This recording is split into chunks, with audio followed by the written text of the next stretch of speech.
Architecture meeting for May 12, 2021. Ms. Hamilton, I know you like to read something at the beginning of these. Do we want to do that? Okay. Yes, thank you.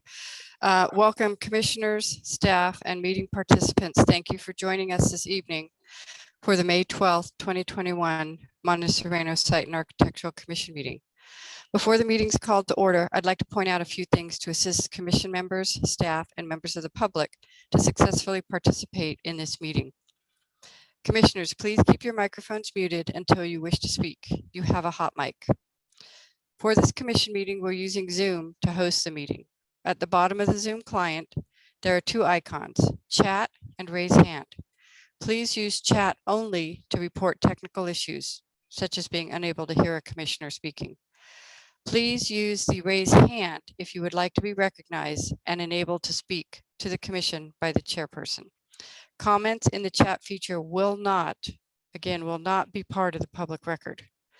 For the public to comment under oral communications or on any agenda item, in addition to using the raise hand feature, emails can be submitted to the city planner, limited to 350 words, and they will be read into the record. This limit is set to adhere to the typical 3-minute allowance. Only attendees using the Zoom application can use the raise hand option to comment. Participation from a telephone will allow for listening only and does not allow for any feedback.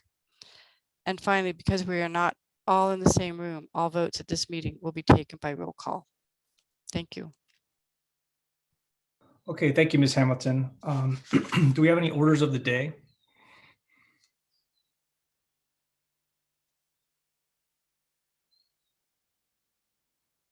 Everything in order, Ms. Hamilton? Yes, I'm sorry. That's okay.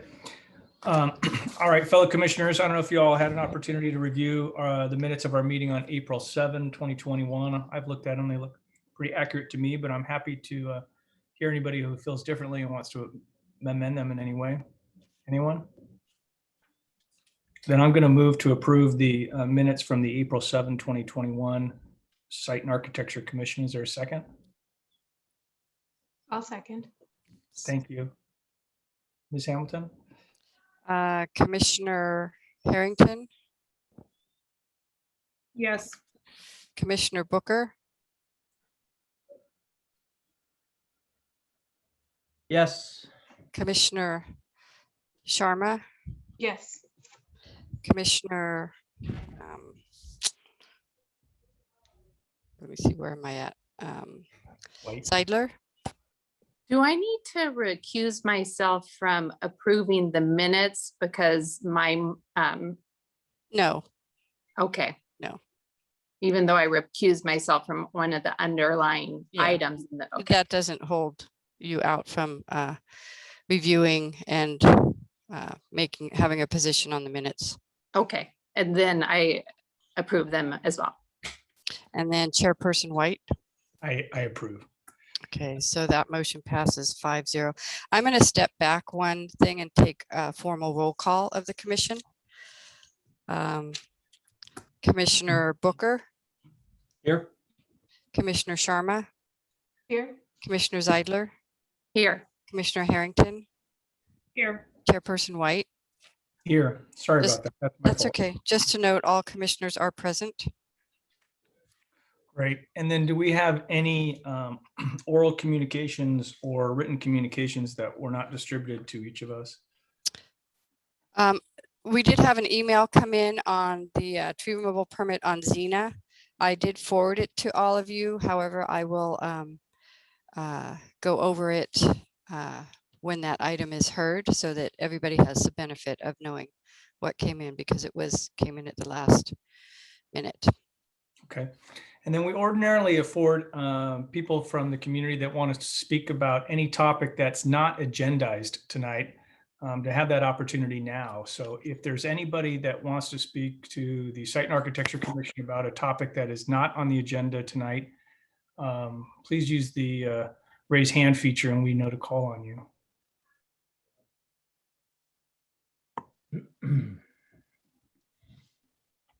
Okay, I don't see any. If I miss somebody, let me know. We'll come back to it. All right, then let's go ahead and get into our agenda tonight. And the very first item is 17256 Zena Avenue. And Ms. Hamilton, if you'd be so kind as to introduce that particular application, we can begin a consideration. Thank you. Yeah, what's before you this evening is a tree removal permit, TR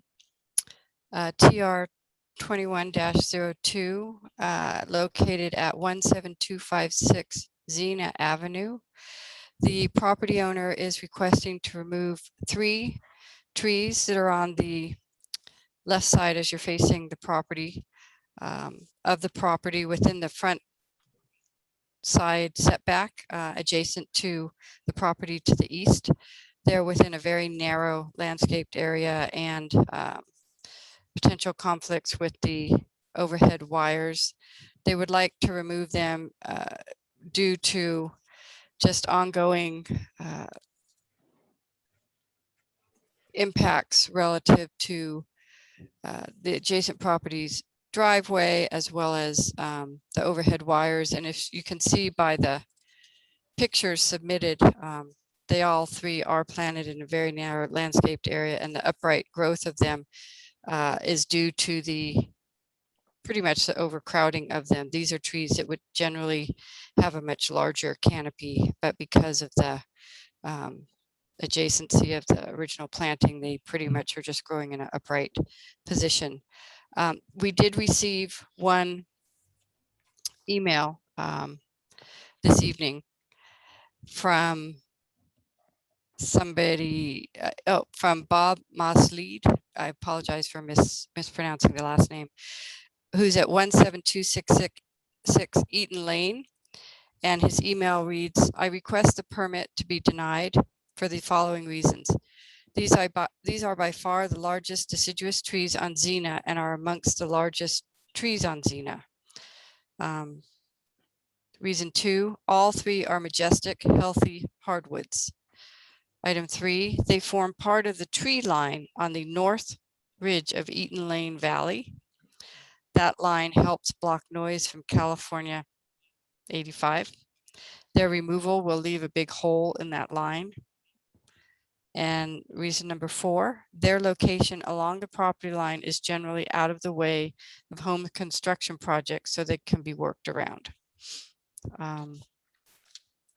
I included with your packet a draft memorandum of decision. I do agree with the property owner that these are in a very constrained location. I think if they are supported for removal, more appropriate trees can be included as replacement. Again, we have to take into consideration whether or not 3 trees planted on the property in an appropriate manner, which means, anywhere from 30 to 40 feet on center typically is what a tree needs to be planted at. Whether that's appropriate or whether, in my opinion, at a minimum, 1 24-inch box tree can be planted in the front yard of the property and provide sufficient replacement for the trees removed. And with that, I'm available for any questions. Great, thank you, Ms. Hamilton. Anybody have questions for Ms. Hamilton? Yeah, Yeah, go ahead. I was just saying, I did go by the property myself, and I think there was something that was stated that there was some damage to the driveway next door, but it doesn't look apparent by these pictures. Can you comment on that, or can anybody shed any light on that, whether that has been an ongoing issue of some sort? We'll give the applicant an opportunity to speak, certainly, but Ms. Hamilton, I don't know if you have any input. Well, and I think, the property next door has been undergoing construction, so some of that might have been remedied with some changes in the driveway to a paver system. Okay. Anybody else questions for Jeannie? Yeah, I just wanted to point out, so on the application, it says chestnut trees, and then on the map, it says liquid amber. are they, they're liquid amber, are they not? Just. All right, we have two questions for the applicant at least. Yeah. So, Um, is anybody want to speak on behalf of the applicant tonight? I'm trying to see.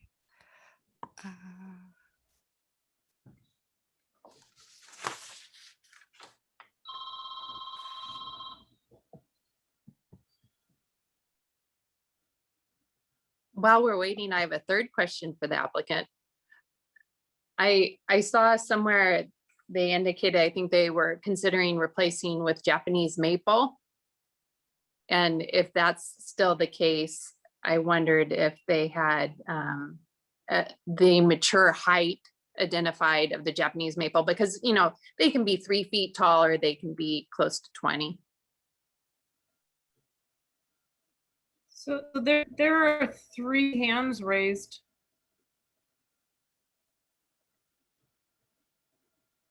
Do we know if any of those are associated with the applicant? Somebody was speaking and in the chat, they indicated, I guess, that they were unmuted and then speaking and the panel wasn't able, they don't know if they were able, we were able to hear them or not, so, Row. yeah. Yeah, our row hopefully is our applicant. I am. Can you hear me now? We can, great, welcome. Fantastic. Hi, hello. My name is Raquel. Sorry, you're seeing my work nickname. So to address a couple of the questions, in terms of the type of tree, yes, the trees are chestnut trees. I had mistakenly mapped them as liquid amber while we were trying to figure out what they were, but they were determined to be chestnut trees. In terms of the third question, I'm sorry, could you ask that again? I was trying to unmute. About the maples? Yes. Oh, I just wondered if you're thinking that you'll replace them with Japanese maples, have you identified a kind? Because Japanese maples can be 3 feet tall, mature, or, you know, 15 or Yes. upwards of 15 feet tall. Yes, I was looking at the different types of Japanese maples and identified a few varieties that run 8 to 10 feet tall, which is what I think will fit nicely under the wires without causing the same sort of issues we're seeing now with the chestnut trees that are significantly taller. And then I think there was a question about the damage to our neighbor's driveway. Right. So the pictures are after the neighbor redid their driveway. Unfortunately, we didn't know about the damage that was caused until he shared with us why he was demolishing his driveway as he was doing it. Had we known that, we probably would have filed for the permit earlier. So I don't unfortunately have pictures of the damage that was caused. But my understanding is it caused the center or right area of his driveway to buckle, which actually ended up injuring one of his children because they tripped over the area, and that's sort of what spurred some of the work. And do you know how that was remedied? Did they cut the roots out there when they redid the driveway? Yes, unfortunately, the left side of the roots of all 3 trees have been cut because to remedy the driveway buckling, they also put up, and some of the other issues they were trying to fix, they also put up retaining walls on the edges of their property. And so to make the retaining wall sit where it needed to, all 3 of the root structures on the tree were cut, or trees were cut. And so we do have a little bit of a concern that the trees are not as stable as they once were. And I think it would take a considerable storm, but I'm aware that if that storm occurs, those trees could go over right on top of my neighbor's property. Is there any reason why all 3 trees need to be removed? It only appears that 1 tree is actually obstructing or interfering with any of the electrical lines adjacent to it. Given how close they are planted to one another and the fact that all 3 root structures have now been cut, I'm just concerned that if we don't remove them all and replace with smaller trees on that side, but also additional trees on the property, that we'll just have long-term issues. We tend to scale the trees back as frequently as possible to keep them out of the wires, but they're just in a very tight area. Understood. And did you have an arborist review the circumstance or conditions out there at the trees? We did. He shared with us his recommendation, which would also be to have them removed, but we did not have a report from. Any reason why not? No, we just didn't. Who was your arborist? Walter, I can't remember his last name. His first name is Walter. I can't remember the tree company that he's with off the top of my head, but I can get that information. Okay, I think it's New Sky Tree, if I'm correct, but I'll double check. They were referring to something else. And they, yeah, that's my husband in the background, if you can hear him. They were referred hear to him. us by another neighbor. okay. Well, thank you very much. Anybody else have any more questions for the applicant? All right, thank you both for your time tonight. We're going to hear from other people who want to speak on this particular topic. I see a Ms. Maslid, if I'm saying that correctly.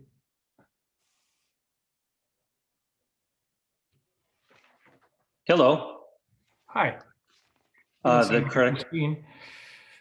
Yes, it's her Zoom session. That's my wife. Okay. I'm Robert Maslid. Maslid, thank you. I'm sorry I mispronounced it. No, no problem. So did you want to address the commission? Yes, thank you. Yes. The trees are hardwood trees, as I noted in my email. I see new information that was presented this evening that one of the reasons for removing the tree was the interference with the electrical pole.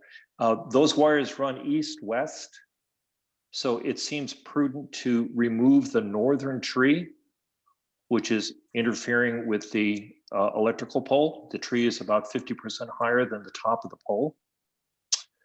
The damage to the driveway is a sunk cost. That is, the driveway has been repaired. Perhaps a better solution is to keep the two southern trees, or to keep the, out of consideration of the electrical interference, or to keep one of the three trees if we're concerned about both the electrical and the growth space for the tree. Thank you. Other than that, my comments are in my email. Great, thank you very much. Ms. Nguyen, did you want to speak on this particular topic? Yes, can you hear me? We can, thank you. Yes, I am actually the neighbor next door at 17244 Zena Avenue. And my husband provided our neighbors with the pictures. We did not cut the trees. Actually, the roots buckled our driveway and we paved over it. So I don't know if the pavers would compromise the tree roots, but it is buckling our foundation. It goes as far as to our garage as well. It's very close to our property. And so I do support the replacement, the removal of the trees and replacement of other trees to, provide the setting and the tranquility that these trees currently provide. They are beautiful, but they are causing damage to my property. Even though I have paved the property and the driveway, it doesn't mean that the trees wouldn't grow and cause further damage at a later date. That's my concern. And they are pretty close to the wires and the electrical outlets as well. Great, thank you very, very much. Thank you. Anybody else want to talk on this particular agenda item? You use the raise hand feature and we'll know to call on you.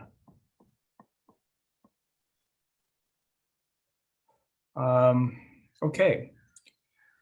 So I don't see any other hands raised, and I'm going to close the public comment portion of consideration on this matter and return back to the commissioners for a discussion. I went out there much like Patrick did, and I mean, the first tree is definitely an issue with the wires there. I don't know whether if removal of that tree alone would cause the other to move outward and create the very same problem within a matter of time. I think what really would have been a benefit here is to have a report from an arborist explaining these issues to us, in addition to those attendant to the neighboring driveway. So I'm having a difficult time with this application request without the benefit of an arborist report. I'm curious how other people feel. I would agree with that. I had questions about, the the extent to the damage to the next door driveway. Sounds like it's been remedied just through the construction, but I think that with a report, I could probably make a better decision as far as, what the long-term potential for more damage would be. And I would be open to approving one tree removal, the closest one to the street, if there were a report available to take a look at. So, Anybody else? I'm inclined to approve the front one just on the basis of interfering with the power lines, but perhaps require an arborist report for the back too. I had a little bit of trouble kind of understanding the picture of what's happened with the trees, because the neighbor said slightly different things and we don't have photos. So I think I'd understand the picture better, perhaps with the arborist report. That's fair.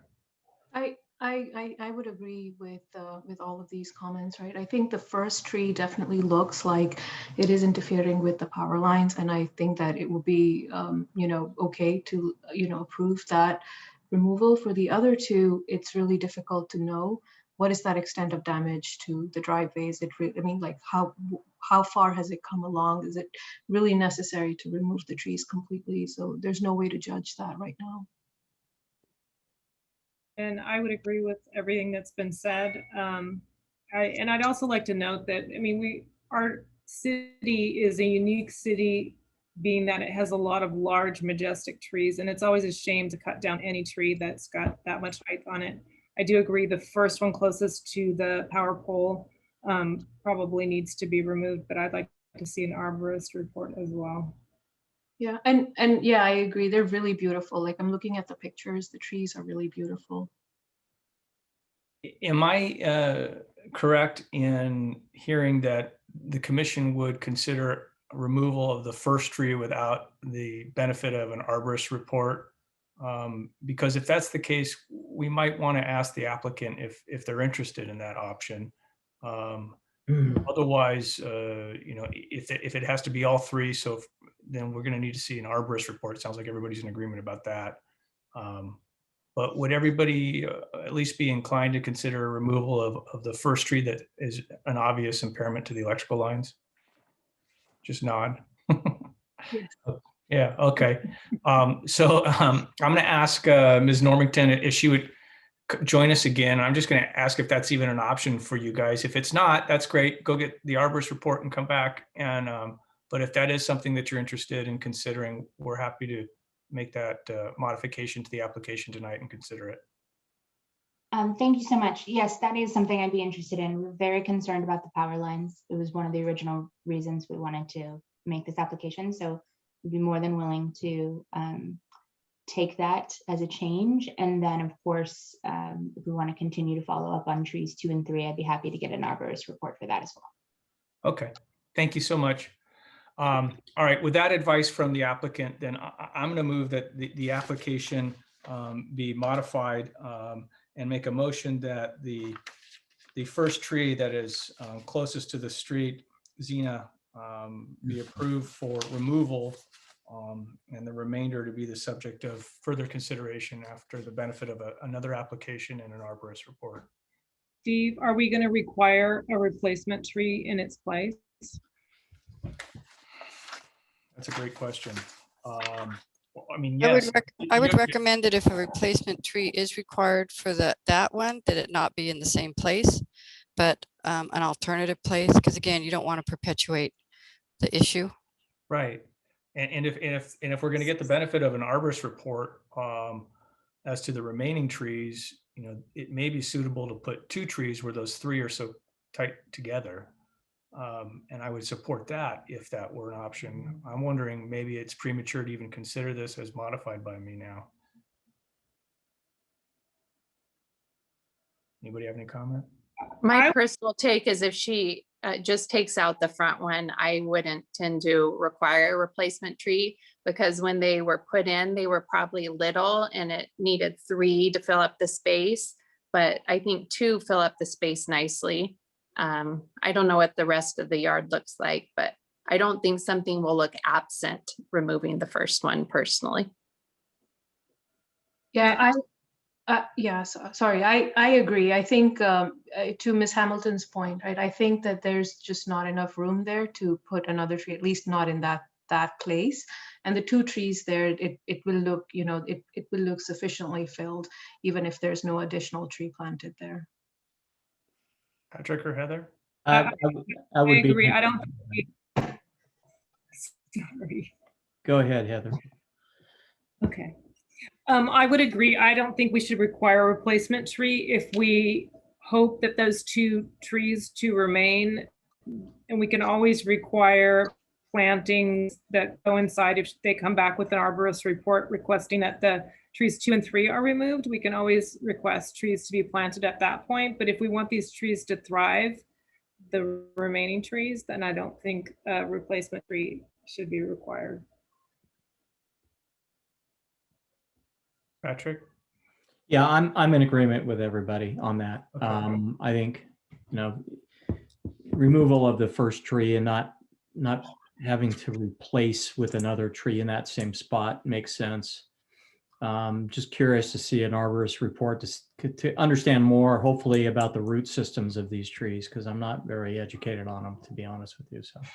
Right, and I'm in agreement. I'm not foreclosing any judgment on the remaining trees until I see the benefit of an arborist report. So my motion remains without any requirement for a replacement tree. Is there a second? I second it. Okay, and Ms. Hamilton, can you do a roll call for us, please? Commissioner Sharma, Yes. Commissioner Booker, Yes. Commissioner Zeidler, Yes. Commissioner Harrington, Yes. Chairperson White. Yes. Okay, Thank you. so that motion to allow removal of the northernmost tree without benefit of replacement passes 5-0. Thank you, Ms. Hamilton. All right, our next item, we have 2 commissioners that are going to recuse themselves. I'm going to recuse myself from the 15821 Poppy Lane matter because I represent the general contractor on that job, and I've also had the pleasure to represent Mr. Levine and Ms. Ng in the past, and so I don't think it would be appropriate for me to consider that matter. And I believe Ms. Harrington is going to recuse herself because she is within 3 houses or 4 houses of the place. 500 feet.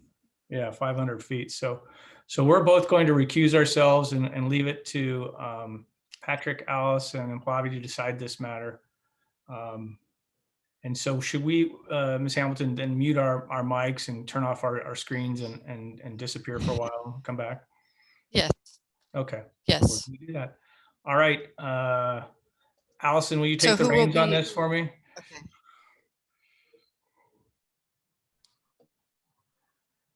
I should have been paying closer attention to the protocol, but I'll try. So we open first with Jeannie's presentation and then our questions.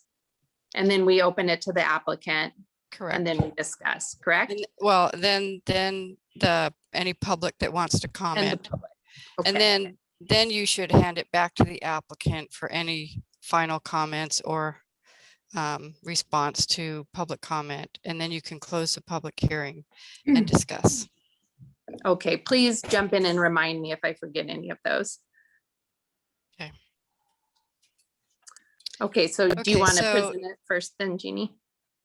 I will. What's before you tonight is a site development permit amendment, SS 19-14A, to modify the window design of a new home construction, as well as increase the size of the second story balcony at the rear of the home to allow for appropriately designed egress from that bedroom area. The original window design, I think, as you can see on the exhibit that has the existing plan that was approved and the proposed change, there was some divided lights window design at the top of the windows, and now they're going to a more, it's still a divided light, but a little more, I would call it contemporary divided light. And then as you can note on the, I think it is the, actually, the plan set, shows, I think, it a little better. The originally designed balcony off the master bedroom at the rear was about 7 by 6 and had a cutout at the front to allow for the lower height to support the required egress from a bedroom. That is proposed to be modified so that they could bring the whole of the, it's not a sill, the railing height basically down to 42 to 44 inches to support the required egress for that, and increase the balcony from approximately 42 square feet to just under 100 square feet.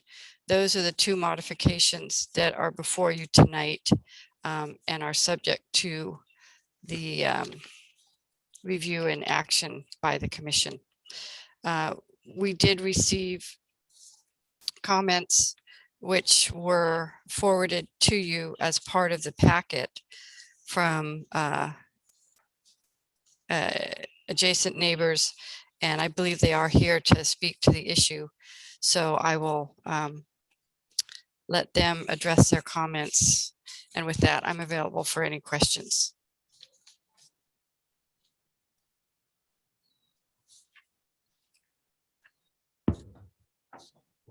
Do either of you have questions? The only question I have is the proposed change, basically, as I understand it, is so we can meet code requirements for egress. Is that correct, Jennifer or Jenny? That's my understanding, and I believe the property owner and their architect can, I think, go into a little more detail on that. Okay. That would be my yeah, that would be my main concern. Okay. Pallavi, did you have any questions? Not right now. No, thank you. I had a question. I understand that they wanted to enlarge the balcony to, I guess, not have the cutout. My question was the neighbor that was concerned about the size of the balcony and privacy. I wondered why they more than doubled it with the new design. So kind of what are all the motivations are for arriving at the new size of almost 100 square feet. Yeah, and again, I think I'll let the property owners as well as the architect address some of those questions and concerns. Okay, let's see. Okay. Oh, and then I had one other question, which either you or they can speak to. Is the balcony going to be cantilevered or have posts supporting it? I believe it is supported. It's not a cantilevered balcony. It's part of a roof structure of a patio below. Okay. So then shall we turn it over to the applicant? Yes.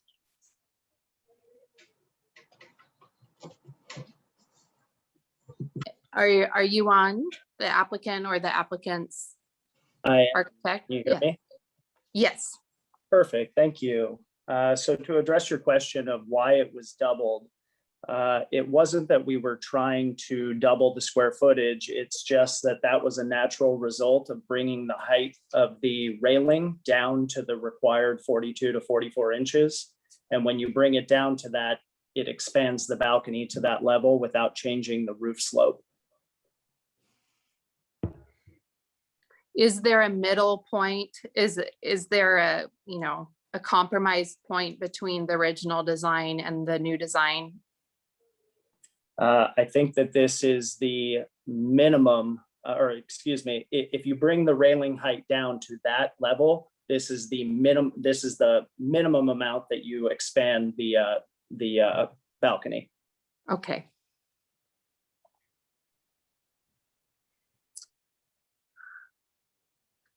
Does anyone have any other questions? No. Or, No. okay. And could you speak to why you moved away from the notch design that was approved? Sure. So going into the building, the site and architecture process, planning department, we didn't have the notch. It was later discovered after the commission approved the plan. It was later discovered by the building department that we didn't have a form of egress from the master bedroom. It was initially suggested by the building department that we would use the windows inside the bedroom as egress, but the slope of the roof brings those up directly below the windows that are inside the master bedroom. So we couldn't lower those anymore. And so in order to really, you know, this was the solution, was doing a cutout inside the balcony area. Okay. Shall we turn it, Jeannie, over to the neighbor to see if they would like to comment, or just the public generally? I would just make sure that the, you know, property owner and any representatives, they may have given all of their comments. I believe their architect is present also. Can I ask a question? So as the property owner just mentioned that, you know, this became an issue during the building permit process. Can you elaborate a little bit more? What was the issue during the building permit process for the egress? Sure. So, I'm sorry, Chris. Yeah, I can take that if you'd like. Sure, please. Okay, so the building official, when doing the plan check for the permit construction plans, determined that the railing height at the porch, which was about 54 inches high, was too high for egress, and so required it to be lowered to the required windowsill height, which is 42 to 44 inches above the floor. And so my solution for that was to put the notch in one piece of the railing to provide that egress, and which wasn't very attractive. So the Dan's Barris, the property owners, preferred the concept of just enlarging the deck so that the railing would be a consistent 42 to 44 inches around the whole perimeter to remedy that issue. And I agree, it's definitely aesthetically a better solution. And you know, the other issue that always comes up is the neighbors are concerned about privacy for good reason, but this is a balcony off a master bedroom. So the use of it is going to be the same, whether it's 50 square feet or 100 square feet. It's really just going to be a couple of chairs and a little table. It's not a balcony that they're going to entertain on or anything like that. So I really don't see a privacy concern with the enlargement of the balcony. Thank you. Would anyone else from your, representing the applicant like to speak? So this is Dan Barris again. I think that I'll probably just hold my comments until after we've heard the public opinion. Okay. All right, let's turn it to the public then. If you can raise your hand in the chat, we will recognize you. I might need help on the text side of that because I haven't, turned on anyone's mic before. from my end. Hello? Yes. Oh, hi. This is Philip Levine. My wife will follow Susan, and we live at 15813, right next to Dan's property, who's at 15821. First, thank you for listening. I know you guys are volunteers. I've been on a couple commissions, and I understand you're volunteers, so thank you. This testimony is follow-up to the letter and pictures I sent to the commission on 4/27, which communicated that we are requesting that the porch expansion be rejected and that an alternative method be found to create a safe egress, which should be a basic consideration of any licensed professional architect or engineer. We're also might say we're a little disappointed that no one took our offer up and seeing the privacy from our side. The architect made the comment, it doesn't affect us, but he didn't knock on our door to see if he can come out in the backyard to observe it. And I also see the planning department already said this looks like a good project and they didn't come over either. Unfortunately, I feel like we've been victims to licensed professionals for this project and have been forced to spend our time and effort correcting their errors. First, we were accused of having our fence about 18 inches on the reference property following an alleged professional survey. After contacting a seasoned real estate attorney, we hired another surveyor who found the prior survey was done in error. Now we're a couple inches out. They did compensate us for the architecture, but it was time and effort on part. Secondly, the current construction crew was not being monitored and they dumped dirty water near the fence, which muddied our pool. The contracting professional was obviously not managing his crew. We were compensated for the cleanup cost, but once again, it took time and effort to coordinate. We hope that if a new pool is approved, that adequate drain will be put in place. We noticed yesterday that they were also finally wearing masks once again. I guess maybe their lawyer talked to them. We asked, and it's they haven't been wearing them for the last couple of months. Thirdly, we now face a basic egress area, which was made by a licensed architect, and we're being asked to allow for an increase of over 100% in the balcony size to cover for his mistake, rather than looking at a change in the porch roof line or perhaps a larger window.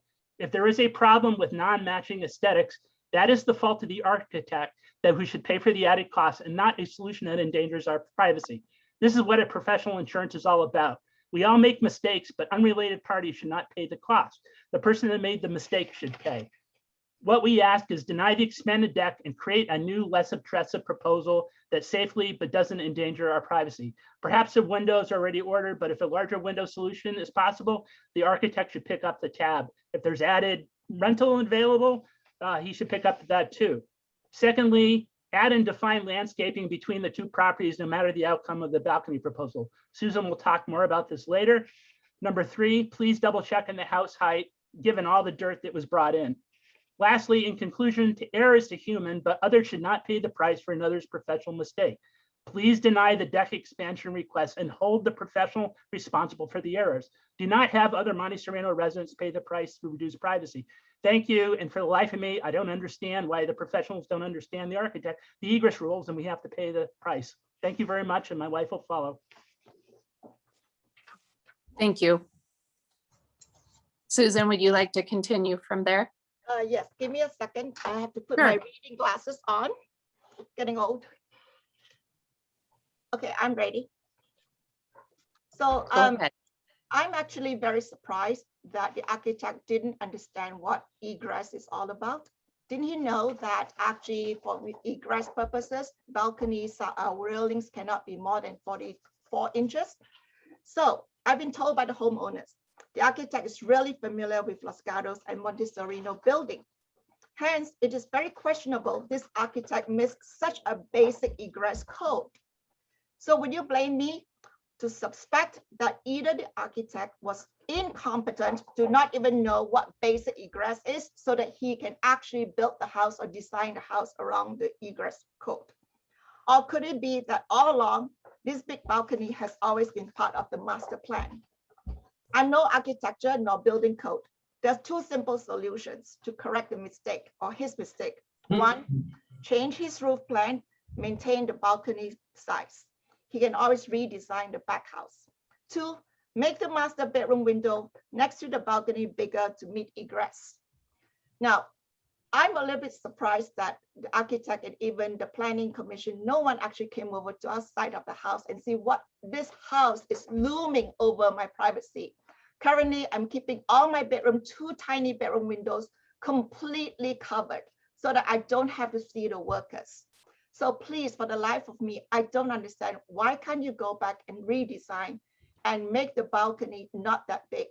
Now, he did say that to make the house more beautiful. Yes, I understand everyone wants a beautiful house, but not at our cost of privacy. How does the architect knows that it doesn't affect my privacy? Has he knocked on my door and says, hey, come over, I want to take a look from your side? It's only 100 feet.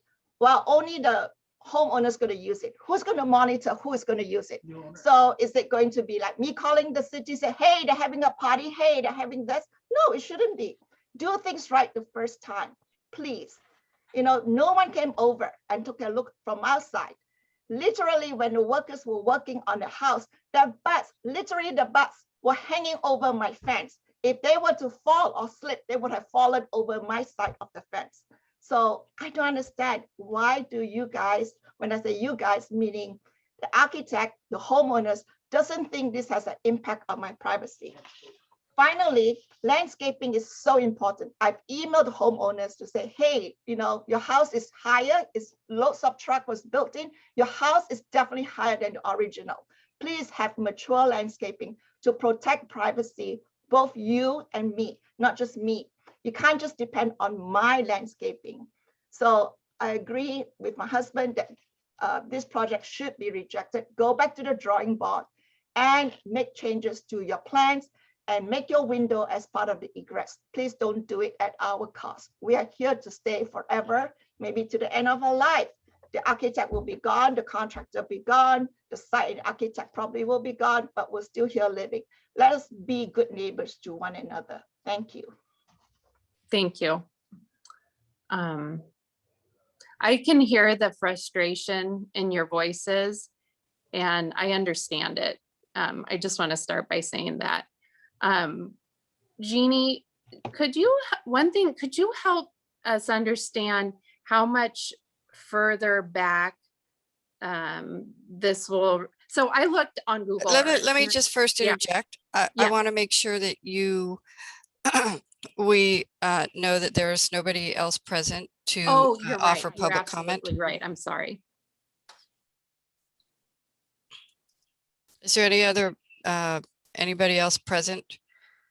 It would not appear as there is. So I would hand it back to the applicant for a maximum of 5 minutes, and then you can close the public hearing. Okay. Would the applicant like to respond to the public comments? Can you hear me now? Yes. Perfect, thank you. So I do want to address some of these comments because I disagree that it's an aggressive proposal. It is the absolute minimum that is required in order to bring down the railing to an acceptable height for egress. When we initially went through this entire planning process, we brought it to the neighbors. The neighbors did not have any comments on the balcony.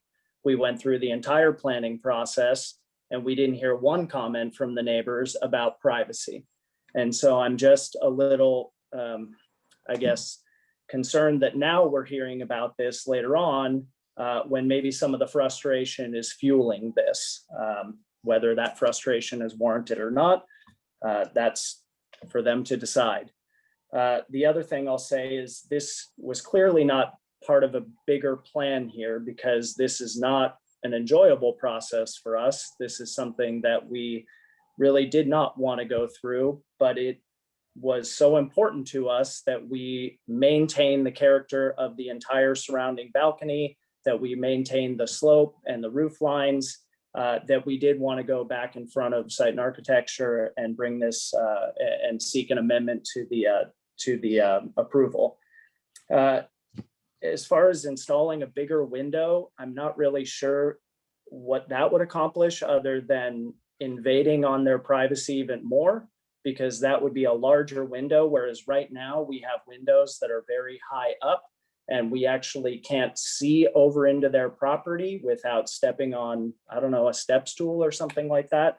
Creating a larger window would then look down into their property from our bedroom, where we'll spend a whole lot more time than if we were out on the balcony. This is a balcony off of a bedroom in which, like Chris said, a couple of chairs. It is the only private place on our entire property because the way that all the houses around us are situated, everyone looks down into our property or onto our property. So this is the only place that we have that would actually provide us with any privacy. The neighbors, Phil and Susan, have a balcony on their property. They can see right down into our property. The neighbors to the west have a balcony from their property. They can look right down into our backyard as well. So we didn't hear anything about this balcony during the entire initial process. And it's a little frustrating that we're hearing about these comments now about privacy. We are expanding the balcony, which amounts to approximately 2 feet 4 inches closer to their property. That's what we're asking for here. It does not change the line of sight to their property at all. We included, if you can see in the drawings, a decorative chimney on that side of the property in order to block the view to provide more privacy for them and for us. We have designed our entire house to try to reduce the amount of sight lines from them looking into our property and us looking out to their property. It was a major concern of ours, and I think that we did a pretty good job of limiting the amount of sight line to their property. I don't see why we would hold the architect responsible for something like this. I think that's very frustrating. I think that changes happen all the time in the building process. Things come up. Like Chris said, we initially did this cutout, which was very unappealing to us at the time. And we later said, you know what, we're just going to go through this process to try to bring the entire railing height down, because that is the better thing for the look of our house. Let's see here. Who monitors the people on the deck? Again, this is not a party deck of any sort. This is a deck off of a master bedroom. So I don't know who would monitor these types of things, but I don't think anybody's monitoring the people that are on their deck or the deck of the property to the west of us. We plan on living there for a very long time. And this is simply just a place where we can get a little bit of privacy away from our neighbors and also from our children. I think that's, let's see here, any more comments here? I think that is probably, I think that's about it. Did you want to also speak to, I think another comment was on the landscaping. Did you want to speak to that? Well, one, I don't believe that the landscaping is before the commission right now, but two, we have expressed to our neighbors that we intend on planting very tall, very mature trees along the property line because we would like to protect our privacy and theirs. We just don't know what type of trees those are going to be right now. And because we haven't been able to offer them concrete details on the types of trees, they appear to be frustrated. I will also comment that our neighbors, Phil and Susan, redid their landscaping about 4 or 5 years ago, and they did not consult us with any part of that.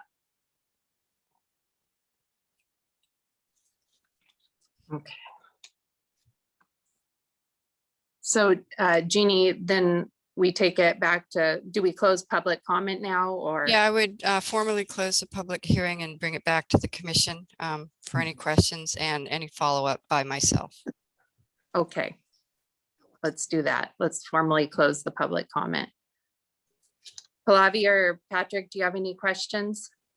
Yeah, I visited the site yesterday and got a good look at it. I went actually onto the construction site itself and went towards the backyard to kind of examine not just the proposed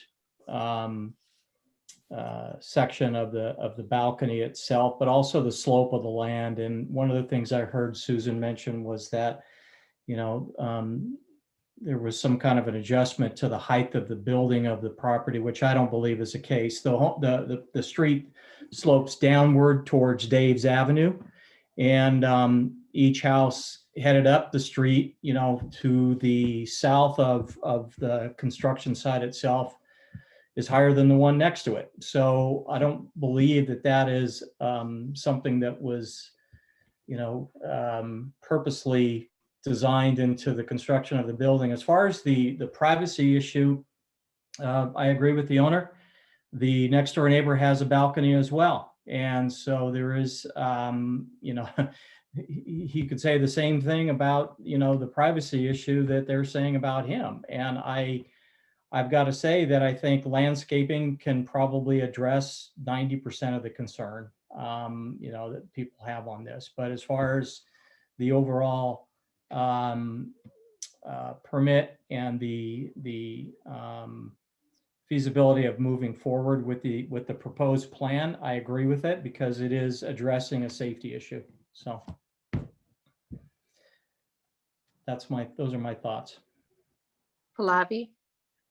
Yeah, thank you, Commissioner Booker, because I was I didn't understand that comment about the height of the property being raised. So I really appreciate that clarification from you that, you were able to go and kind of check that out, because that was something that was confusing me.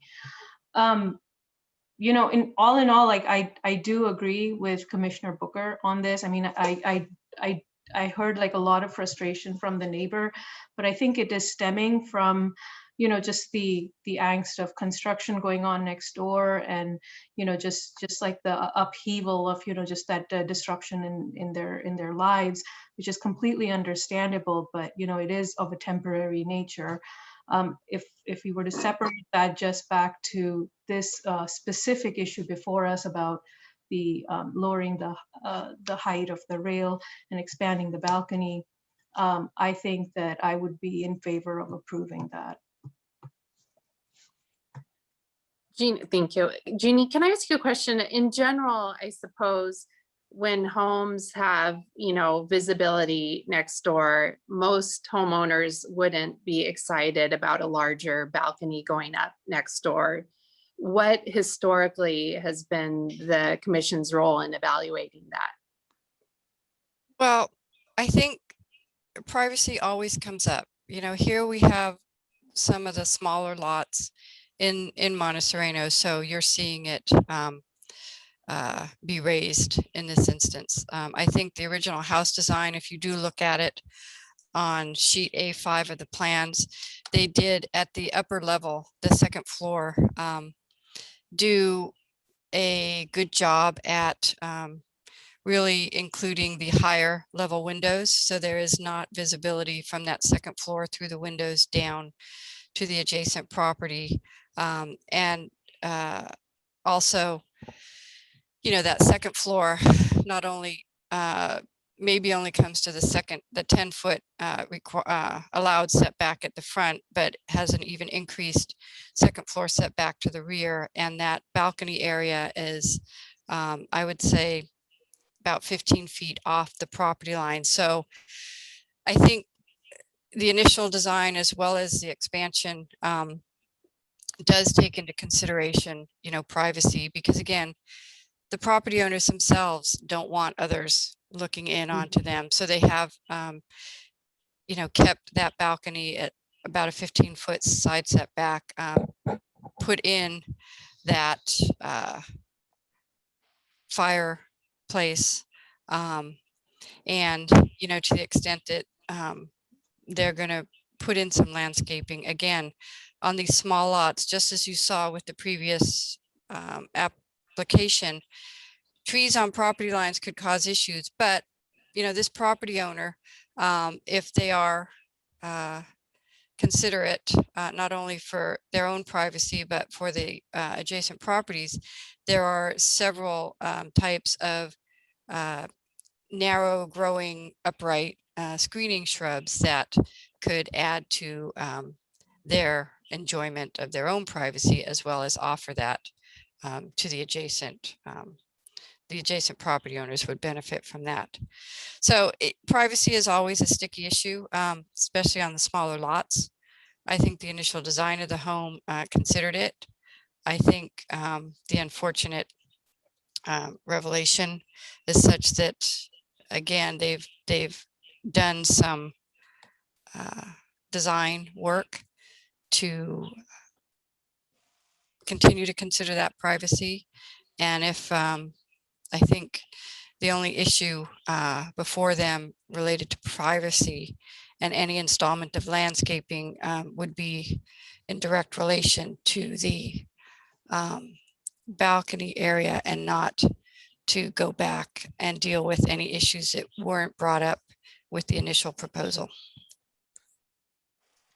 Can I ask another question, Jeannie? So I do realize that landscaping is not, for consideration right now, but would it be, is it possible for us to kind of make that part of like the decision or the motion today is for the provision of having these kind of screening shrubs, to make sure that there is privacy and address the neighbor's concern? You can require it as a direct link to this request. Again, it has to be designed not to go all up and down the side property, but maybe just in the area of that balcony. And again, I would encourage it to, be a little more general in nature, because again, you're not gonna, it's reasonable to request some screening landscaping in that specific area. And at a size such that you give it the opportunity to grow to its height and not expect that 20-foot tall screening shrubs be planted. So yes, you can condition this specific to this request and target it to the areas that you, the physical area on the property that could potentially be at issue. Okay, thank you. I'm inclined to agree with Pallavi's approach. I think it's a good one. And I also agree with what Jeannie said about you can't really require instant privacy screening. Oftentimes a plant a little smaller will adapt better to the soil conditions and ultimately be healthier. There's just no way around it. They're going to have to wait for some plants to grow. But I think it's a good idea to require some privacy screening plants be identified and planted in conjunction with approving the expanded balcony, if that's the route we're going to go. Did anyone have anything further to discuss, or should I phrase that as a motion? I think that's good. Okay. All right, Jeannie, so then I'll move that we approve the proposed change for the expanded balcony, subject to a approval of a plan for privacy screening plants in the sight line along the expanded balcony. And also including the window changes, window design changes. That's part of the amendment is the. Okay, Is, yes, and including the window design changes. Okay. Do you have, is there? There's a what you can do is, require that landscape condition be submitted as part of the building permit application to be reviewed and approved by the city planner. Let's do that. And so I'll know that it's, screening, with respect to that area of the balcony expansion, and can review that with the final submission, a revision to their building permit.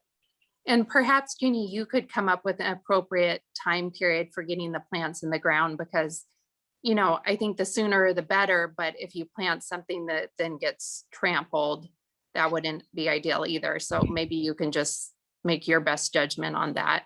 Yeah, I mean, a lot of times it could very well be once the construction is complete and they're going for their planning and building final, then the site is pretty cleaned up. And that would be the earliest that I would expect anybody on such a small property with construction activity happening to be able to accomplish that.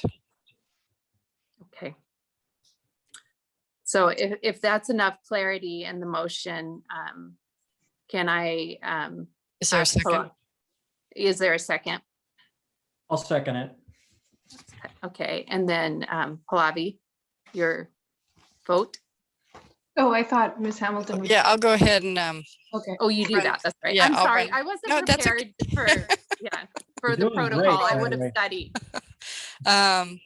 So we have a motion to approve the 2 modifications, including the window design change, as well as the expansion of the balcony with a condition that screening landscaping be planted in the area of that balcony expansion along the side property line adjacent to the northern property line to be submitted with the building permit revisions and reviewed and approved by the city planner, and to be installed prior to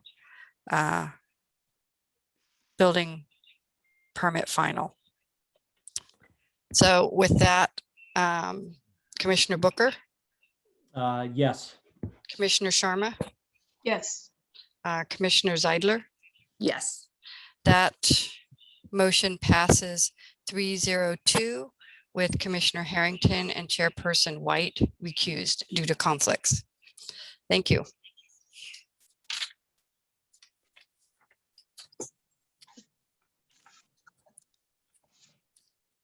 All right, sorry, Allison. You were the top of the screen for me for Zoom, and I just said, "Okay, Allison, you got this." But I could have just as made Pallavi or Patrick's night brutal. No, she did a good Well, job. guys, Good job, I'm Ally. better on substance Glad to than do- protocol, notwithstanding being a lawyer. I know. I'm sorry. I should have figured this out. And guess what? I'm going to recuse myself from the next item too because they're within 500 feet of me. So Okay, so whose turn is know it the next? protocol. We'll hand it to you, Heather, and I will see you guys on item 4. Okay. So Jeannie, do you want to introduce 17970 Daves Avenue Site Development Permit SS-21-05? Sure.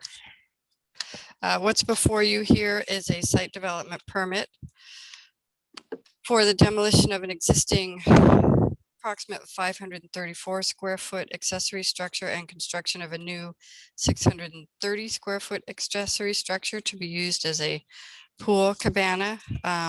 As you can see on the plans, this is on the western side of the property along a driveway. So it's not, there's a driveway in between this property and the other property. As part of this, they are also looking to remove 2 trees, which I did forward the arborist report. I think it was Monday to you all. Hopefully you received that. And it is being designed consistent with the architecture on the site and meets all the requisite zoning and design guidelines. Doesn't really have any impact on adjacent neighbors. Yeah, so that's it. I'm here for any questions. And I do know that the applicants' architects are here to address the commission and answer any questions. Thank you, Jeannie. Would the applicant or a representative for the owner wish to speak on behalf of this project? Hello, this is Beth Horsma from Studio 3. I don't know if you can hear me. We can hear you. Go ahead. Okay. Good evening, commissioners. Hi, Heather. I just wanted to reiterate a little bit about what Jeannie mentioned, we are proposing a accessory structure that is considered non-habitable, an outdoor pool house. Essentially, it houses similar amenities to a portion of the existing home structure that we are demolishing in order to make room for it and site it more appropriately on the site and with future hopeful landscape improvements. We have taken great care to be sure that it enhances the Spanish character of the home and yet fits squarely in the backyard and is really focused towards the pool and their own backyard, maintaining privacy to the right-hand side yard by having most of its open portions really look internally and create a courtyard effect with the property layout that's existing. The current portion of the home that we are, or detached garage that we are demolishing, has a rather unfortunate kind of setup of a kitchenette and a bathroom that clearly were maybe not planned appropriately. You can see that there's a raised slab floor that accommodates steps around plumbing fixtures, etc., which indicates maybe not appropriately planned and working for a pool house or accessory structure amenity for the client. We also are proposing removing 2 trees, which Jeannie mentioned. We've provided an arborist report. My apologies that it got to you as late as it did during COVID times and whatnot. It's very difficult to schedule people right now. We were actually very excited that it got to you, hopefully well enough for you to review it at least a little bit. Our hope is that you'll understand that on this expansive property, that removing the trees that are suggested for removal actually help to create a more dense, habitable space around a pool and an architectural setup that then allows us to keep the rest of the site more pastoral. And we're happy to also plant replacement trees according to whatever might be dictated by you and Jeannie and the town's requirements. I think that's it. If you guys have any questions about any of the documents submitted, I'm here to answer them, and I'm happy to do so, whether it's around the architecture or the intent on tree removal or just anything. I had a few questions. I was curious on the materials palette, is the roofing material going to match the existing house and the color of the structure going to match the existing house? The intent is absolutely to match details on the existing house. We may down the road with improvements that are also under separate permit opt to update the colors on the outside of the house. We do have some other permits that have been obtained that deal with interior remodel and window removal and replacement at the master suite and that whole kind of left-hand wing, and then a resubmittal of that has to do with an interior kitchen remodel and just again removal and replacement of windows to update and enhance the Spanish style. Okay, thank you. Does anyone else have any questions for Ms. Booth? I was a little bit confused on the trees because on the blueprints, it says trees to be removed, and then there's 12-inch redwood or perhaps 2. And then the memorandum talks about 30 to 30. How large are the trees being removed? So I think you should pay attention to the arborist report. Architects are not arborists. We perhaps sometimes guess as best as we can on what size and type of trees are. So if you look at the arborist report specifically on page 6, they have the diagram that's also consistent with the architectural documents about the wish list of approved trees here, tree number 11 and tree number 9. And then if you refer back to the tree chart from the arborist, and that is on page, let me just get here, hold on one second.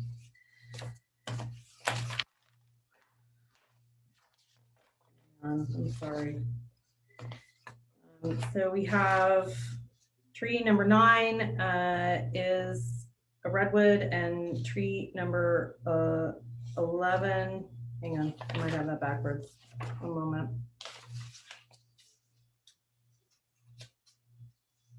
Take your time. Tree I number don't have the 11 arborist redwood. report printed, so. Okay, I do. I'm flipping back and forth. Tree number 11, which is the tree that is not right abutting the house, is the coast redwood. And then tree number 9 is the camphor tree that's kind of housed within the elements of the existing structures as well as the proposed. And tree number 11 is the coast redwood. You can see in pictures of that tree that, you know, while sure it might be unaffected by the proposal, in fact, it would be well outside of a tree protection zone. It does start to crowd in on the footprint of hardscape, pool, etc., that is tucked within the envelope of the existing structure and the proposed. We'd like to remove that tree to kind of open up vistas and also just help tree number 12 and 13 have a little bit more space around them and hopefully continue to grow and respond to having a healthier environment. And tree number 9, the camphor tree, is in kind of the alleyway between the existing garage that we're proposing to maintain and the footprint of the pool structure. It's back tucked over by the side. It's not particularly a beautiful tree as a camphor tree. And then it's also a relatively mature camphor tree, which means it's starting to approach the end of its life. You can see on page 10 of the arborist report that it is tucked well inside existing structure of the home. And we just hope to remove it to allow for better building and better just helping to maintain the maintenance of existing structures that are there from a tree that's not essentially relevant. I don't think either one of these trees impacts any neighbors. I don't think either one of these trees impacts any streetscape for anyone driving along Dave's Avenue. I think they're, and again, I'd like to repeat that the site is large. There is enough space for us to happily plant new trees as appropriate to provide greater coverage for neighbors or streetscape for community.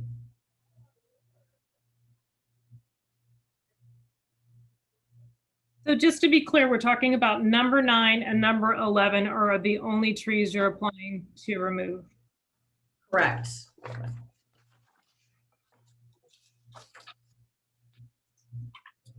Does anybody else have any questions for the applicant's representative?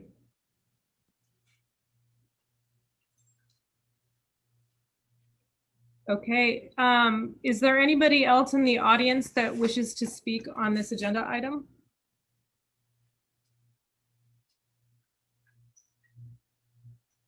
I don't see anybody. So we'll close the public hearing and bring it back to the commission. This is Jeannie. I'll just to clarify again, since we got the arborist report, it is 2 trees. So we did notice for the removal of 2 trees.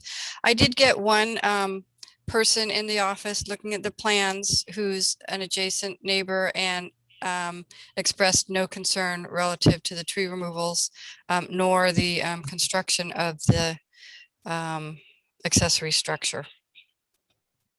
So I will update the information in the memorandum of decision relative to the tree numbers and the actual size, circumference, because I have to convert diameter at breast height to circumference. So that redwood tree, if it's a 46-inch diameter, it's a 146-inch circumference. The camphor tree, 22-inch diameter, would be a 69-inch circumference. Okay, thank you. I had another question, Jeannie. Can we make the approval of this project tied to just putting a note that the materials are tied together from the pool house to the main house, and you can be the discretionary person? Yeah, you can condition that materials for the pool house be consistent with the main house, both in finish and roof material. Okay. Any of you have anything? I think it's perfectly reasonable project as presented. I feel like the trees are a reasonable request to take down. Again, I hate seeing large trees removed. Redwoods are always kind of a consistent issue with the commission, with smaller properties and being in close proximity to homes because the roots are so shallow and end up causing trouble anyway. Plus it's in the way of the building. So I am okay with both of these trees being removed. And I feel like there are a lot of trees on the property already, and we could ask them to do a one-for-one replacement with the tree of their choice that's appropriate to the lot and the landscape of their choice. Tell me how you guys feel. I agree with your comments. I do as well. Me too. Okay, so I'll make the motion. I propose that we approve the project as presented with just a note to add that the finished materials of roofing and exterior color and siding material, which is probably stucco, match the existing house, and that we approve the two trees, number 9 and 11, as presented, and to be replaced with trees of their choice. Anybody want to Second that. Okay. Commissioner Zeidler, Yes. Commissioner Sharma, Yes. Commissioner Booker, Yes. Commissioner Harrington. Yes.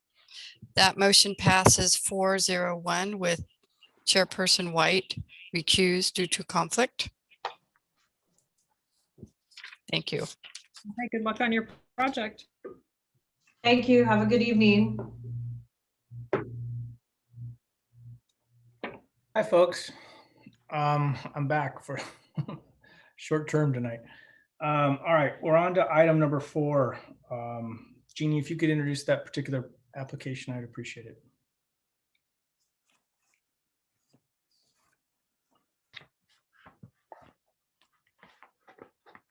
Thank you. What you have before you is a site development permit, SS 21-06, which includes the demolition of an existing 1,588 square foot single story home and construction of a new 3,301 square foot single story home with a daylight basement, which also includes a 622 square foot, well, the daylight basement, but there's also an accessory, a new attached accessory dwelling unit. And this is at 17696 Bruce Avenue. As you can see from the plans, it's a, somewhat of a contemporary ranch, single story home. These lots on the south side of Bruce slope down. So they've taken advantage of that and included a daylight basement out to the rear. And, it's at this time, they are not proposing the removal of any trees of significance. They indicate a couple fruit trees at the front, but again, those do not require commission approval. If they are to remove any trees, they will have to come back before the commission at a later date with that request. I have not received any comments from the public as a result of the noticing of this project.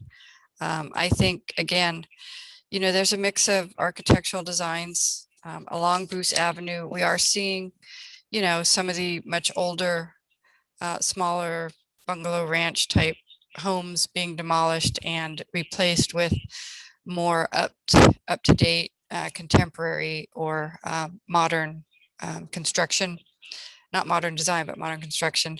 So I, again, think that what's being proposed is a design of interest for this street.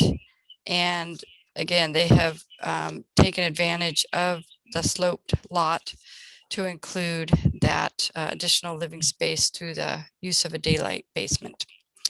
With that, I'm available for any questions. Thank you, Ms. Hamilton. Commissioners, any questions for Ms. Hamilton? No. Patrick, no. Bloody, no. No. Okay. Why don't we open up public comment opportunity here? And I see the architect and the applicant are both in our audience tonight. I don't, we can hear from both or either one of them. Who wants to speak first? Use the raise hand feature. I don't know because this is Zoom.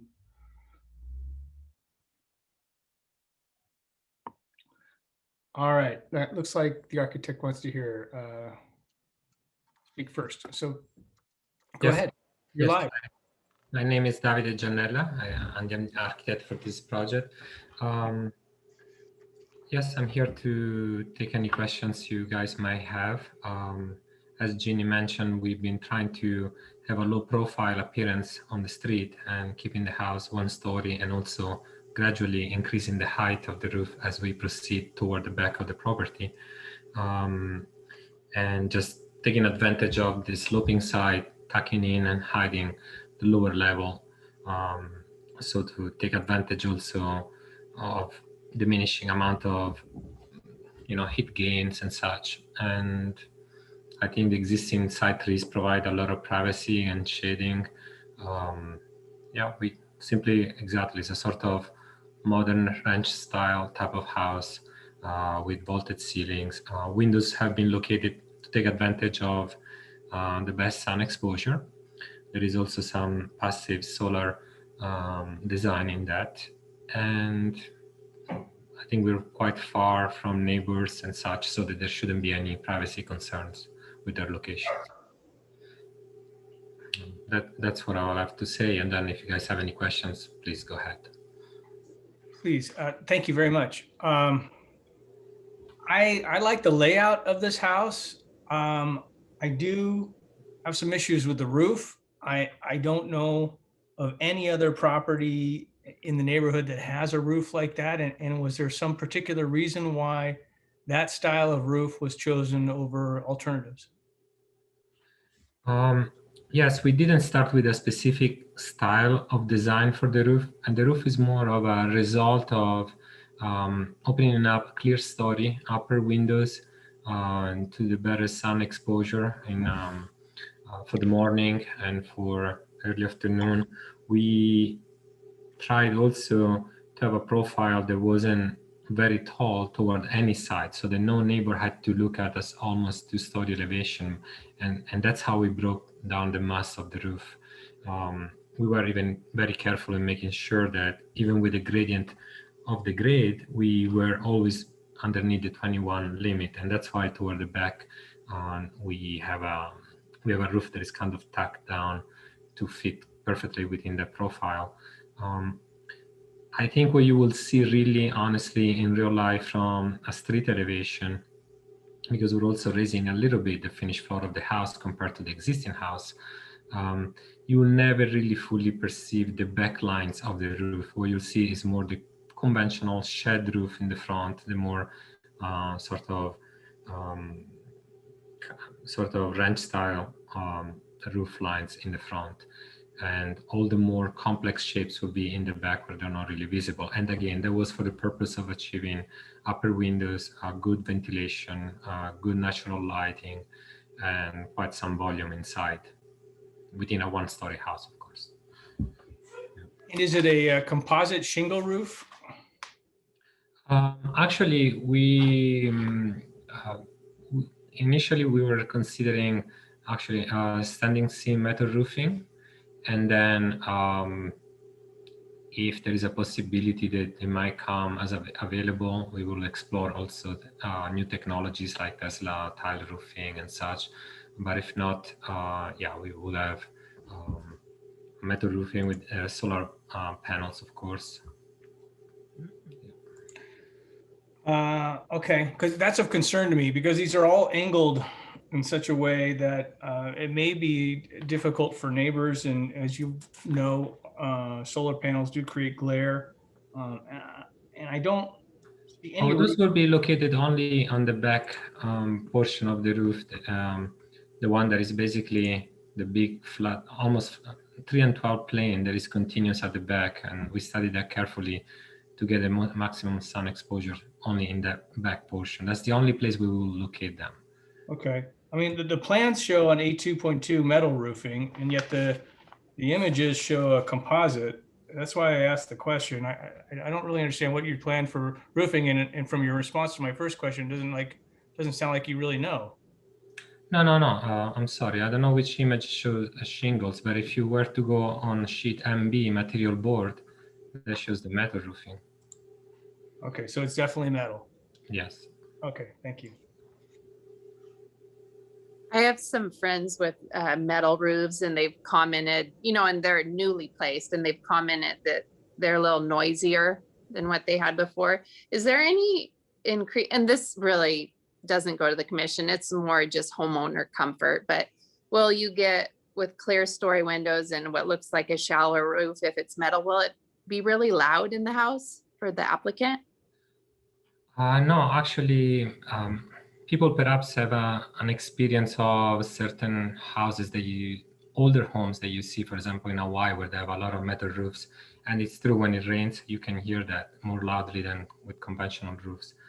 But the new metal roofs have plenty of insulation substrates, rigid foam boards, which have other purposes, even fire rating per se, to achieve Class A. And virtually you don't hear absolutely anything. Plus, because we have vaulted ceilings, all the cavity of these rafters will be filled with solid insulation. And so it will be like a vault. I've done many modern homes with the system. You don't hear anything. Really. Yeah. That's interesting. That's more for my own edification. I grew up in a passive solar house. My mother still lives there, loves it. Yeah, the house carries itself much of the year, and she doesn't have to run the heat or the air. And she has operable clear story windows. Are these going to be operable? Yes, so that's the idea. They are located so to achieve what we call chimney effect, when in summer all the hot air accumulates toward the ceilings. Some of those are awnings, remote control, operable. They will let all the hot air escape, and I really think that will diminish a lot the requirement for any mechanical cooling. It will be really a solar house in a way, in the sense. Anybody else have a question? I do. I wanted to ask some questions about the landscaping. It appears that you have this kind of lower growing perennial shrubs that aren't very big. There's no trees proposed at all in the front yard. Yeah, this was an initial landscaping plan, and we definitely are willing or can provide more decorative type of trees in the front yard. Some of the existing trees they were proposing to remove, since the survey was done, actually, they were quite old.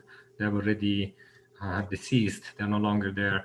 And so, yeah, definitely we will try to ameliorate that. Right now, what we propose is no full-blown actual landscape design is the minimum to reduce water usage.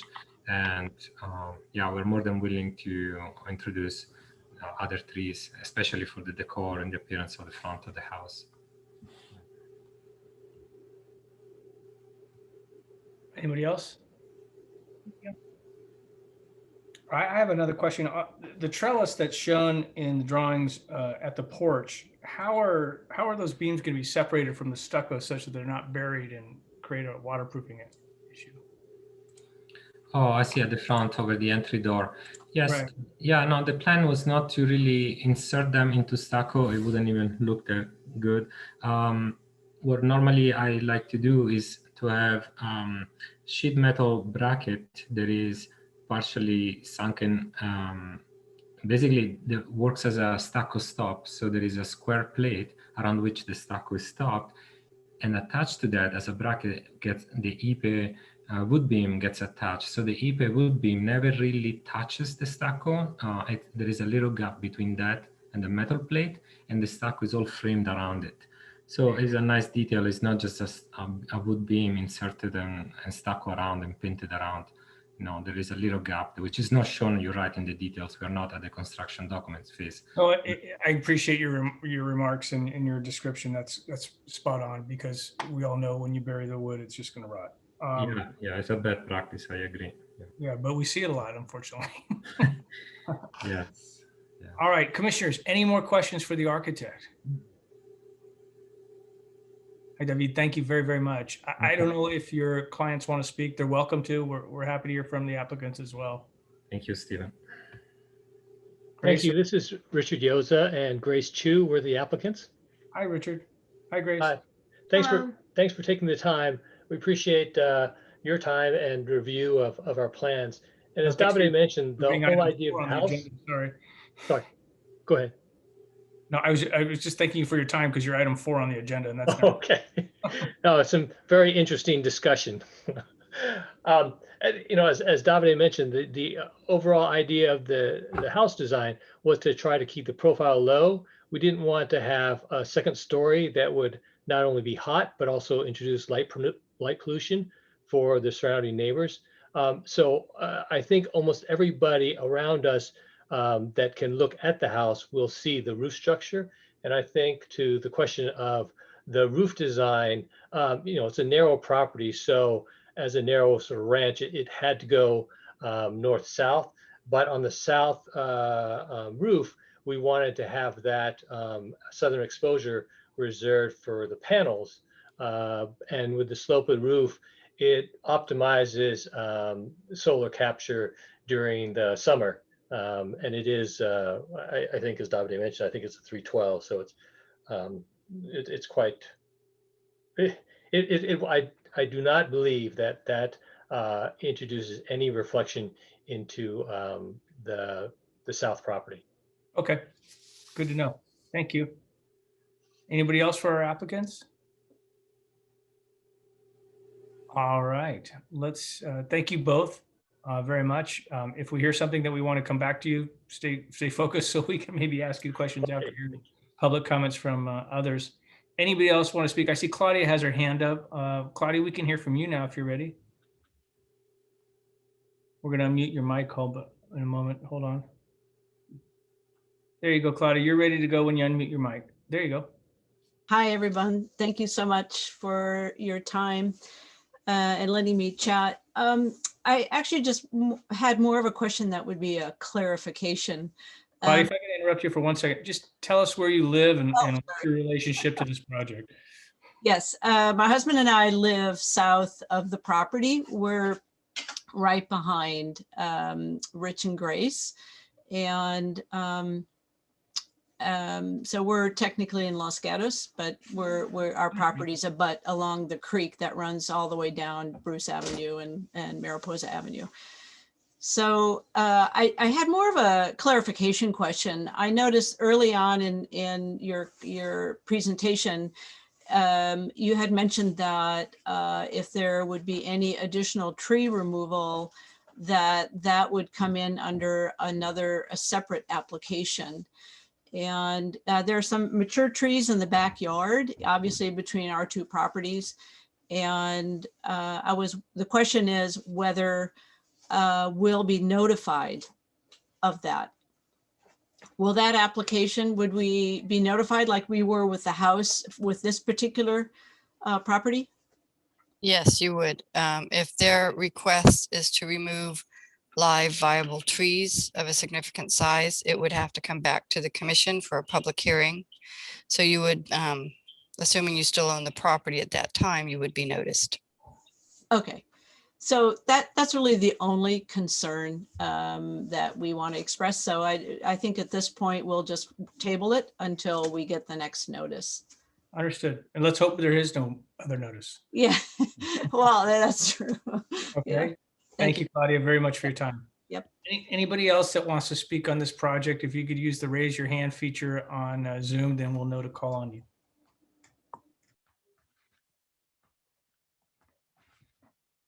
Okay, Did the architect, David, want to speak again, or your raised hand feature is up, David? I don't know if you want to speak again or not. We're happy to hear from you.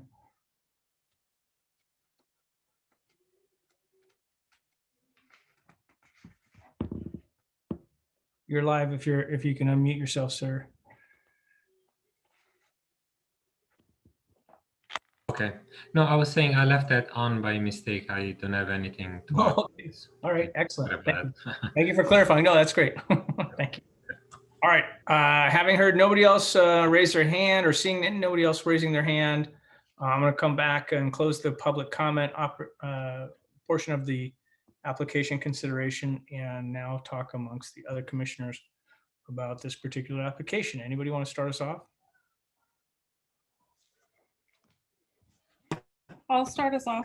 Thanks, Heather. Things, I just feel like it needs some sort of landscaping trees that are appropriate to the front yard size. It's going to be too stark and harsh. I also have some issues with it fitting in with the neighborhood. I'm a fan of contemporary architecture. I get that. I'm just a little concerned on how it's going to fit within the neighborhood. I'd like to also point out, like on the first page, the proposed front elevation is not very accurate. It's looking at it kind of an angle that obscures the roof. If you look at the elevations on page A 3.0 front elevation, you can see that triangle that shows up in the back of the property a lot. It's a lot more present than what the colored rendering on the front page looks like. I do appreciate the layout of the house and their attempt to bring light into the home. I'm a little concerned about it fitting within the neighborhood. Thanks very much, Heather. Anybody else? No, I agree with Heather. I think that the architecture is a bit out of character for the street, but then again, the street is changing. So, you know, with a lot of new construction on it, I don't really have any concerns about, I mean, the landscaping is something that I think needs to be addressed, obviously, because it looks a little barren around the front. And I'm sure over time that would have been addressed anyhow. But, you know, as far as the concept of the house and what they're trying to accomplish, I appreciate that and I like that. It makes it more of an energy efficient property. I just have a little bit of some reservations with the actual design and how it is going to fit in with the neighborhood as Heather had indicated. So those are my thoughts. Thank you, Patrick. Flavia or Allison? I don't have any comments. I actually don't have any issues with the style of the house. It's certainly not the first modern, you know, contemporary architecture in Monte Sereno. I've certainly seen these before. And I think like Patrick pointed out, like the street is changing with new construction. We're seeing more and more of these designs. I like the design overall, so I have no concerns with it. I do agree that, you know, it could be softened up with landscaping, but I think we'll see that when we see the landscaping plan. So that's all from me. All right. I have an issue with the roof. But it's nowhere in Monte Sereno do I know of a roof like this. So me approving a motion that requires me to make a finding that this home is consistent with the existing character in the neighborhood can't be made from my perspective. So I will not be making a motion to approve this application. But if somebody else wants to, I welcome it. Can I just bring one other thing to do with landscaping again? In the past, and there's a home on Bruce that we did this with, where they planted one like 3-foot tree in their front yard in some grass. And I feel like now's our opportunity to require a landscape plan. And I feel like it's important to buffer a home, like if they're going to go a more contemporary way, it's a nice way to buffer the home from the neighbors, to have appropriate landscaping. And I feel like the plans as presented don't have that. And I am also in agreement with Chairperson White that I'm not going to support the project as is. I feel like the roof is going to be obtrusive. It's hard. In the past, we've approved projects and then you drive by them and you just cringe when you see them. Not that I'm criticizing the architecture. I think it's a beautiful home. I just don't think it's appropriate for where it's being placed. It needs to be softened a little bit. Yeah, and let me just backpedal a little bit at the risk of a hamstring strain. I love the layout. I think the home is laid out really well. I just think that the roof structure and the absence of landscaping doesn't warrant support from the commission standpoint. If Patrick, Allison, and Pallavi feel differently, then please make a motion and I'll be in the minority and I'm happy to abide by it. Do we ever give the architect an option, an opportunity to suggest modification, or is that just way too difficult for them to do on the fly? At the hearing, I would suggest that if the majority of the commission is of the same mindset, then you all could discuss the potential for continuation to allow for any design changes that, again, you all agree should be done. But we tend not to condition that a certain element such as a roof design be done, and it really should come back to you on a continuance basis. So is that an option? I mean, Yes. obviously. Yeah, you all can, again, and this is all based on, you know, the whole of the commission. Because again, as one commissioner mentioned, if there is a commissioner that would like to make a motion, they don't have an issue with the overall design and they think additional landscaping is good, that motion can be made. If that fails, then other discussion can happen that if you think some focused redesign of the roof structure or larger roof design, and again, the applicants and or architect are willing to accept that, go back, make some modifications and bring it back before you all, that surely is an option. Yeah, I would probably be for that. I'm sorry. Yeah, no, Patrick, that's exactly what I was going to ask. Is you know, are there three of us that feel the same way? Yeah, I do. Yeah, I do, and I know, Heather, is that correct that you do as well? Okay, so Grace and Richard, we really apologize that we're making you to come back, but you know, I think you understand our concern. This is not commensurate with any of the existing character in the neighborhood. And I drove actually through several streets looking for something like this because I know it's going to be put in my face at some point, saying, yeah, see, here it is. But I didn't see it. So I'd like you guys to work on the roof. I love the layout. We all love the layout. And we'd like to see a landscaping plan. So I'm going to move to deny the application, or sorry, I'm going to move to continue the application, affording the applicant an opportunity to address those things. And Grace and Richard, I see you guys want to talk. We're happy to hear from you again. I'll open it back up for you guys.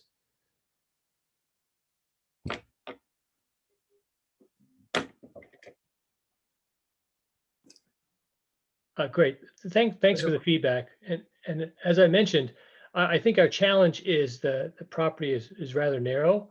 So to put a ranch, we would have to run the roof in a typical, you know, north-south fashion. And then what do you do in the rear?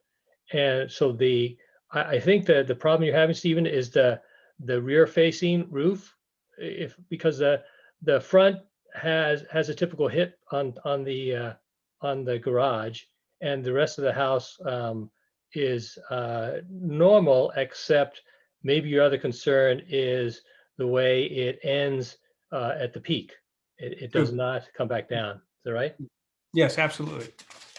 And if you look at the design, the purpose was to allow for clear stories on the east side so that we could let the natural light in without having to light the core of the house. The problem, as you know, with the house is the core of the house tends to be dark. And we wanted to make sure that we never had to use artificial light during the daylight as you're walking through the house, especially as you go down below. The stairwell is in the middle of the house, and the light would allow for natural light down in the basement level as well. So all of those factors are taken into account, and we really wanted to have the front be sort of facing the natural direction. In other words, that the peak would be in the middle of the property, but that the clear stories, both on the front, which is north facing, as well as the east, would provide that light we needed in the core of the house. I appreciate the concerns. I think there's other ways to achieve that with skylights and windows in the home. And I just think that this would be something so unique that I can't support it. And I'm sorry. And I think the layout otherwise is excellent. And I want you guys to have the home you want. But our role is to be the gatekeeper on stuff like this. And that's what we're doing tonight. So if you guys are interested in coming back, I would like to make a motion to give you the opportunity to do that. And if you come back to us and say, hey, Steve, there's no way in hell this is never going to work. You know, our original design was appropriate, and here's some more reasons why that you never considered. I'm willing to consider those at that time. But my preference would be that the design change and that the entire commission can support it. Is it a case where, sorry, this is Grace too. Is it a case where if the surrounding neighbors, we have neighbors on all sides, if they are okay with it, then you would be able to support it? That's not really the guideline that we're given. We're given the guideline that we're supposed to find projects that are consistent with the existing neighborhood, and we're to be the judge of that, unfortunately, in your circumstance.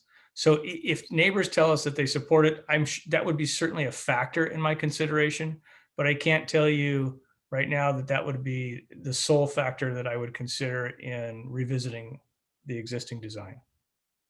And I can't speak for the other commissioners either.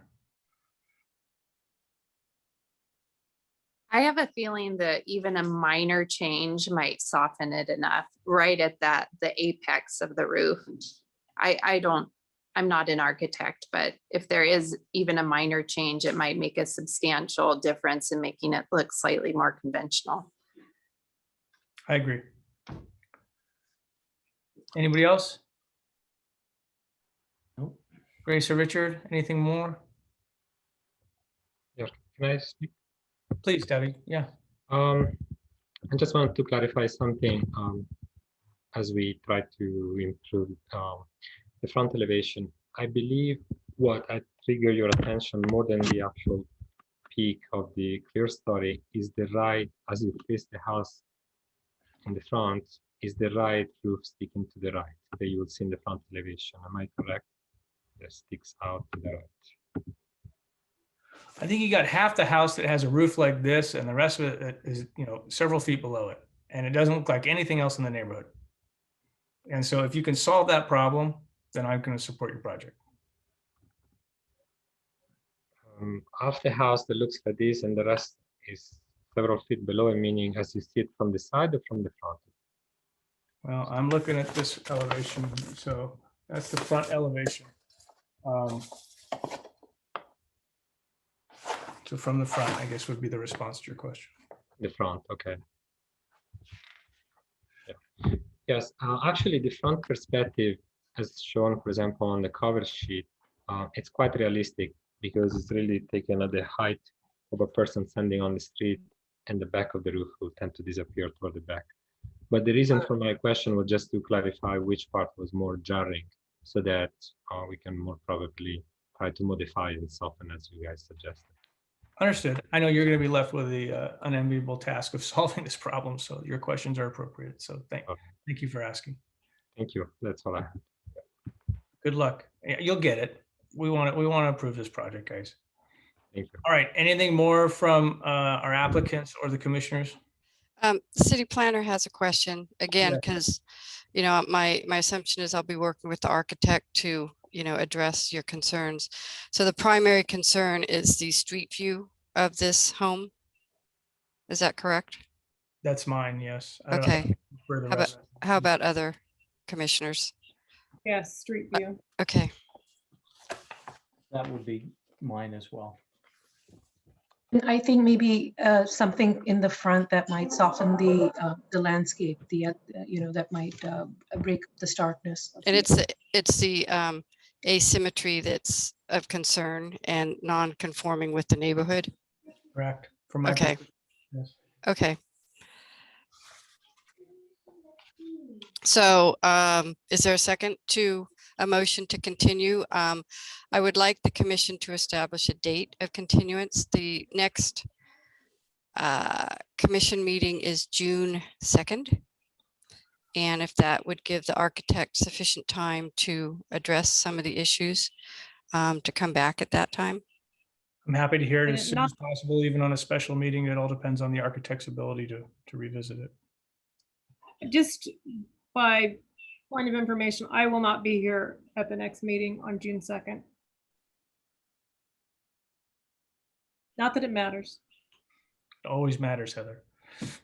But there will be, 4 commissioners present, which will be a quorum. So if we get close to that point and the applicants feel that they want to further defer till the July meeting, that could be an option for them also. I'd certainly want them, I want them comfortable with whatever timeframe works for them. I think we could do it for June 2nd. Okay. And if not, we'll see you guys in July, but Sounds good. you do what you need to do. Okay. So Okay, is a there a second to the motion? I will second that motion. Okay, Commissioner Sharma, Yes. Commissioner Harrington, Yes. Commissioner Zeidler, Yes. Commissioner Booker, Yes. Chairperson White. Yes. So the motion to continue this application to the June 2nd meeting for purposes of redesign passes 5-0. All right. We look forward to seeing the applicants again, Grace and Richard and David, hopefully next month. Thank you, guys. All right, our last item on the agenda tonight is a presentation on some objective design standards that we've been talking about for some number of years, at least on the commission. And who's going to present on that, Ms. Hamilton? We have the consultant, which is M Group, Tom Ford as the lead on that with his associates. And I'll go ahead and hand it over to him. Great, thank you. Welcome, Mr. Ford and associates. Thank you. Can you hear me? Mr. Tao? Yes, we can. So will I be able to share my screen? I think Chief believe- can help you with that. I believe so. We're setting that up.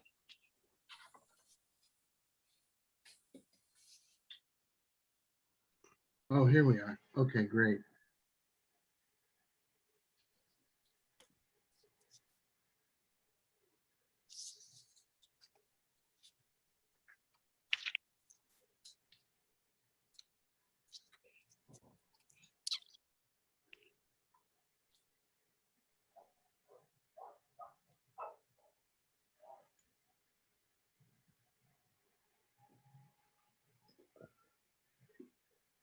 So are we all set? Can you see that? Yes. Yes. Great, thank you. Well, good evening. We've been sitting in on your whole meeting, so we've got to see you guys work together, and that was really invaluable, I think, for the process that we're now going to be going through with you. So we're just getting started on the objective design standards for your city. And tonight I just want to briefly run through a few things to just introduce ourselves, talk a little bit about the project timeline, the calendar for how things will happen, give a little bit of overview of what an objective standard is, a design standard objective, and talk about your existing regulations and how those influence what we're looking at. and then start to describe a few preliminary topics, a couple of examples from other jurisdictions, and then hear from you any comments or suggestions or things that you'd like us to look into. Just on that the previous item, I think it was the chair referred to you folks as the gatekeeper. And one of the things that's going to be happening is your role as the gatekeeper for certain projects will be taken away, and it'll all be ministerial if it meets certain requirements. So these objective standards will help create the stand-in for the gatekeeper, if you will.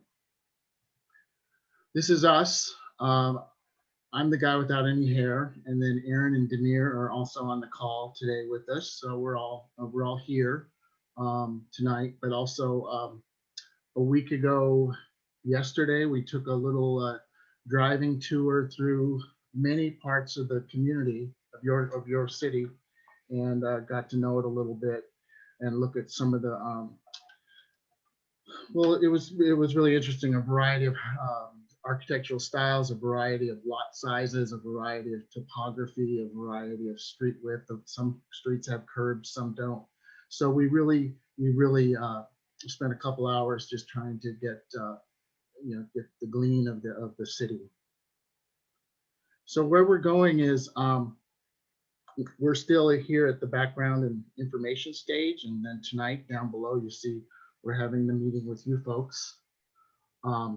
And then what we're trying to do is, before people start to go away for the summer holidays, which I guess we might be able to do this year, we're going to have a community forum where we'll have a community meeting, probably on Zoom, that expresses some of these ideas for the community at large and tries to collect ideas that they might have about the community character and things like that, that the standards can start to try to address.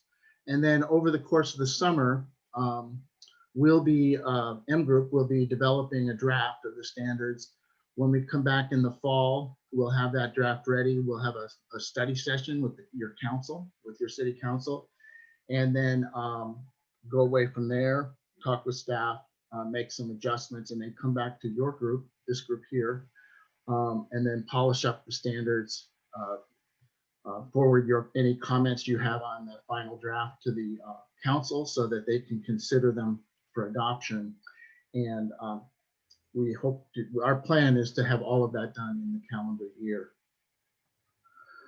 So I just added this slide tonight because I realized when I get to the end of this presentation, I want to ask you guys to talk to us about some ideas you have. So you can tell us anything you want, but some of the things that would be really helpful for us to hear from you folks are some of the design review issues. And like I said, we just listened tonight to some of the things that you talked about with various things, trees, roofs, and lots of different things. Maybe you can point to exemplary projects or not. Are there examples of architecture and homes that you really want us to be aware of that we might not have seen last week?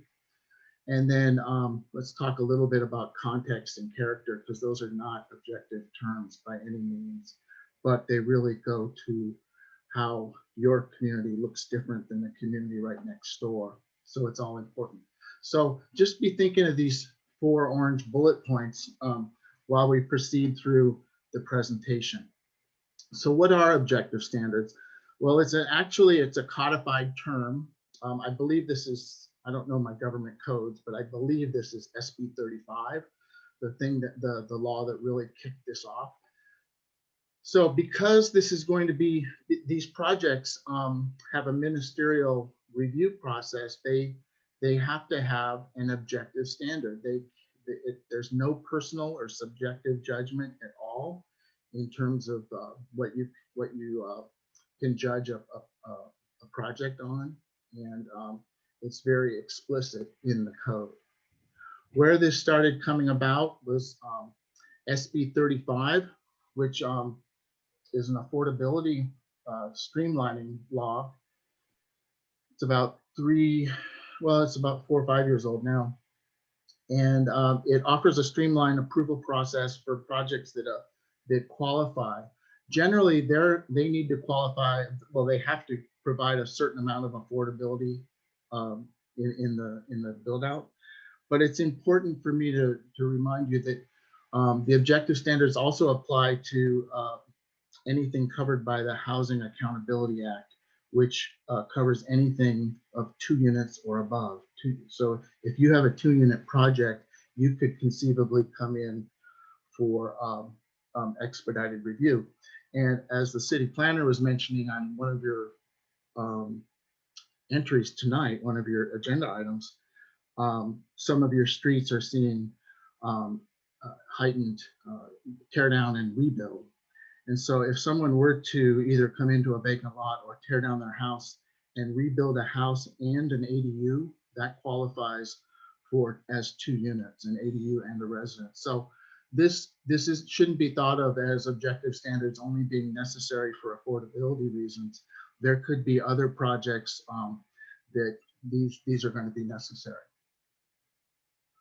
So as I'm sure you're aware, you have design guidelines that you've been using, and you use those to evaluate projects, and you're familiar with how those work. So the objective standards will be a standalone document that will supplement the design guidelines. And for the time being, we're using the design guidelines as a jumping off place. You know, what are the issues that define residential character in Monte Sereno, and how do we go forward? So once the objective standards are adopted and in place, they will apply to developments, any development projects that apply to seeking the streamlined review process. So the ministerial review will happen for those projects. So it's streamlined. There's very strict turnaround times. The only thing that can be used to judge a project are something that's in the adopted general plan, the zoning code, or any other objective design standard. And then what you're doing right now, for instance, like what we witnessed tonight, was discretionary review. So that won't be happening for some of these projects. So what we're using for your existing regulations, as I said, as a jumping off place are the subdivision ordinance, the design guidelines, your zoning code, and then I know you've recently updated your fence ordinance, so we have that too. So these are the ordinances that are the codified documents that we've been starting with, and that's why the discussion that we have and the input that you can provide tonight is going to be valuable to build on this. So as you know, your guidelines are subjective. They're intended to provide flexibility. Our goal in the objective standards is also to provide some amount of design flexibility so that architects aren't just tied into something, but that there's certain components that are really important that can be codified and measurable. So you have the design guideline goals, harmoniously balanced development with the physical setting. That could, that's obviously very subjective. But so our goal is to, in this project, is to take those kinds of design statements, design goal statements, and turn them into measurable objective standards. There we go. So currently your design guidelines are divided into these sections. And this is again, probably a good starting off point for us to start with. And what we will probably be developing in consultation with your city staff is a series of standards that nest into something like massing or frontage, street frontage, landscaping, parking, things like that. So those will all nest into a series of numbered standards that you can then be used as the objective standard document.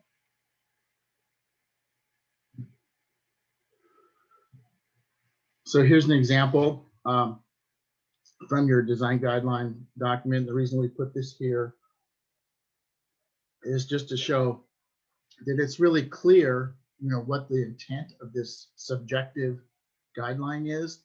but different people might have a different idea of flow with the land. That could mean one thing to one person and a completely different thing to somebody else. So therefore, it doesn't qualify, it doesn't meet that codified by the state of California definition of an objective standard roof. It was really interesting to hear your discussion of the previous item, and just thinking, sitting there thinking, okay, how would we actually do this? And I even opened up the extended agenda packet to look at the facade. And so I was looking at it and I was like, oh, wow, how would you develop a standard that and I looked at the one that showed the neighborhood in context, so you could see it. Maybe it was a photo, but you saw the other facades of the neighboring homes. And so that's our job, is to figure out how to meet your goals and whatever we can do to do things like for the roofs, for windows, for landscaping, for just different residential character issues. So as I've been saying, these are just some preliminary topics. Neighborhood compatibility, site compatibility, those are really, really subjective. And even amongst your commission, I'm sure maybe you guys might even have different ideas. If one of you was to say, well, I think this is what site compatibility means, somebody else might have a different understanding of what that means. But, just looking at the picture on the top, maybe it's, I have nothing against this house, if anybody knows whose house it is. But, maybe you decide, we as a group decide, we're going to have a new rule that any facade facing the street can have no more than 2 garage doors.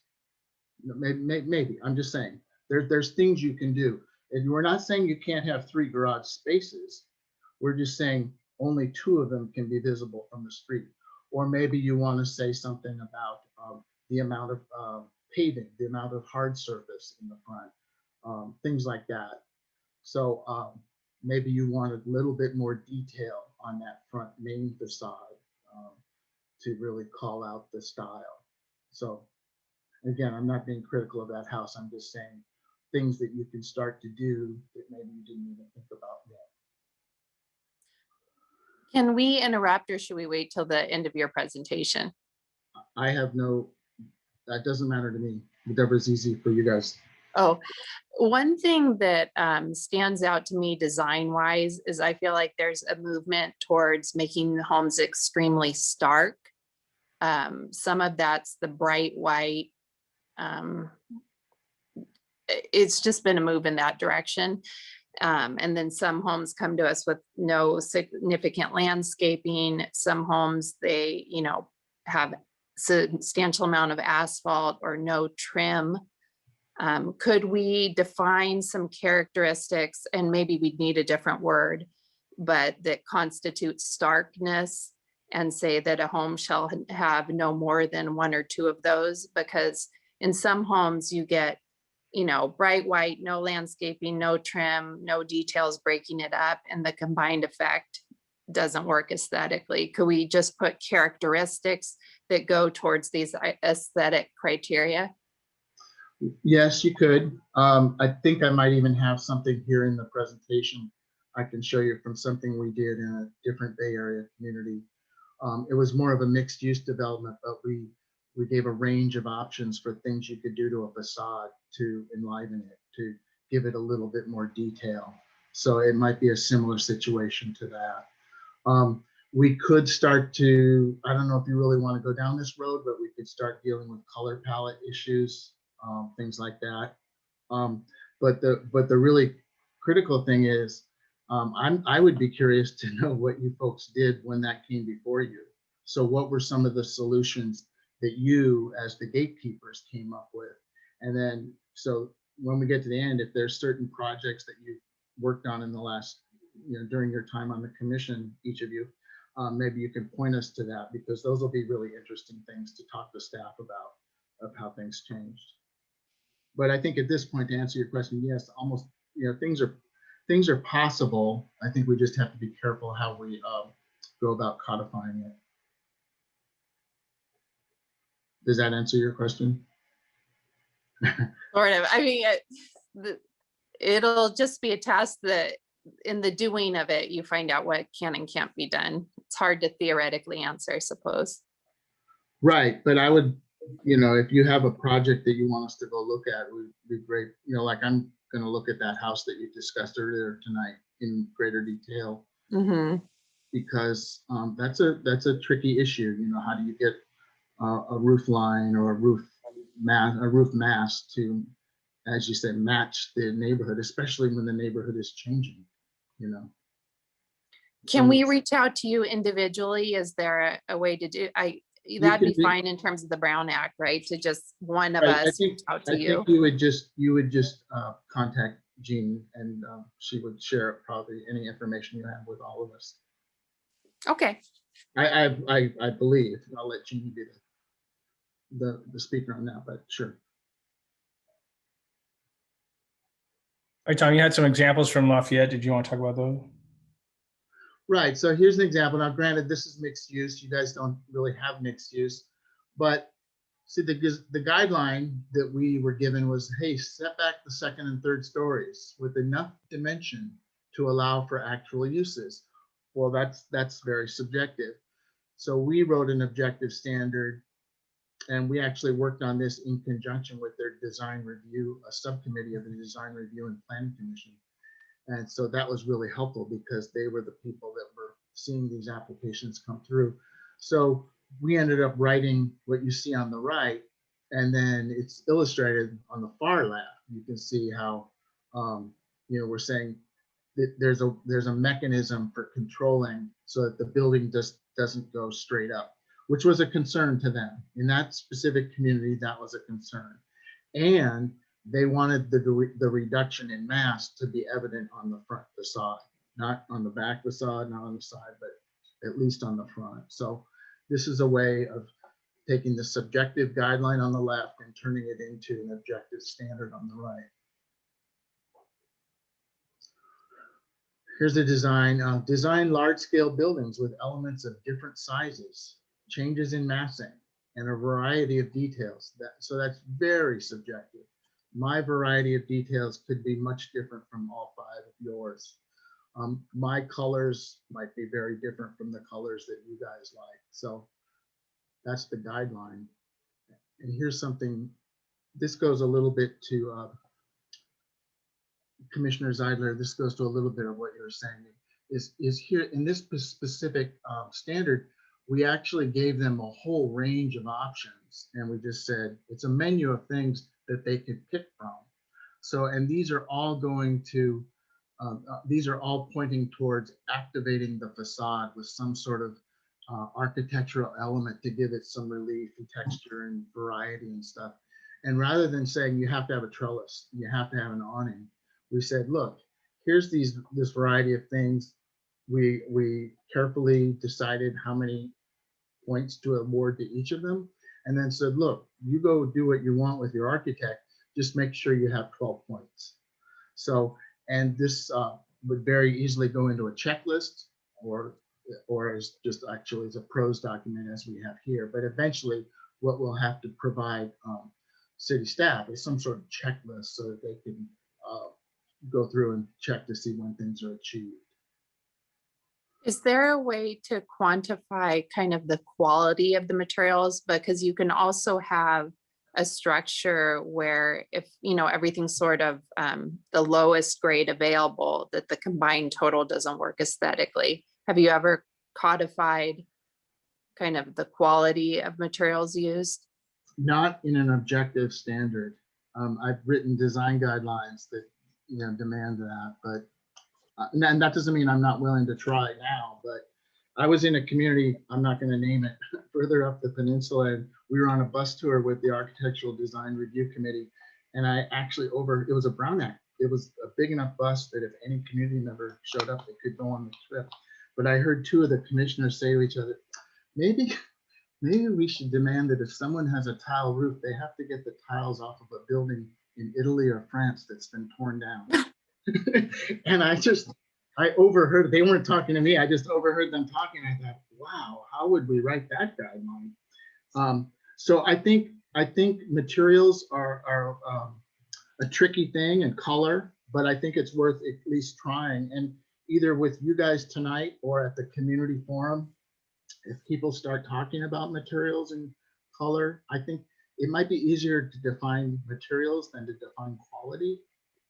Well, like, for example, roofing, the thinnest composite versus a dimensional composite. You know, So maybe if it looks maybe we different. can- right. So maybe there's something in what you said, dimensional composite. So maybe In there's my old something we can- neighborhood in Saratoga, there was someone who I guess just didn't want to put one penny more into their home, and they covered their roof essentially with tar paper. Right.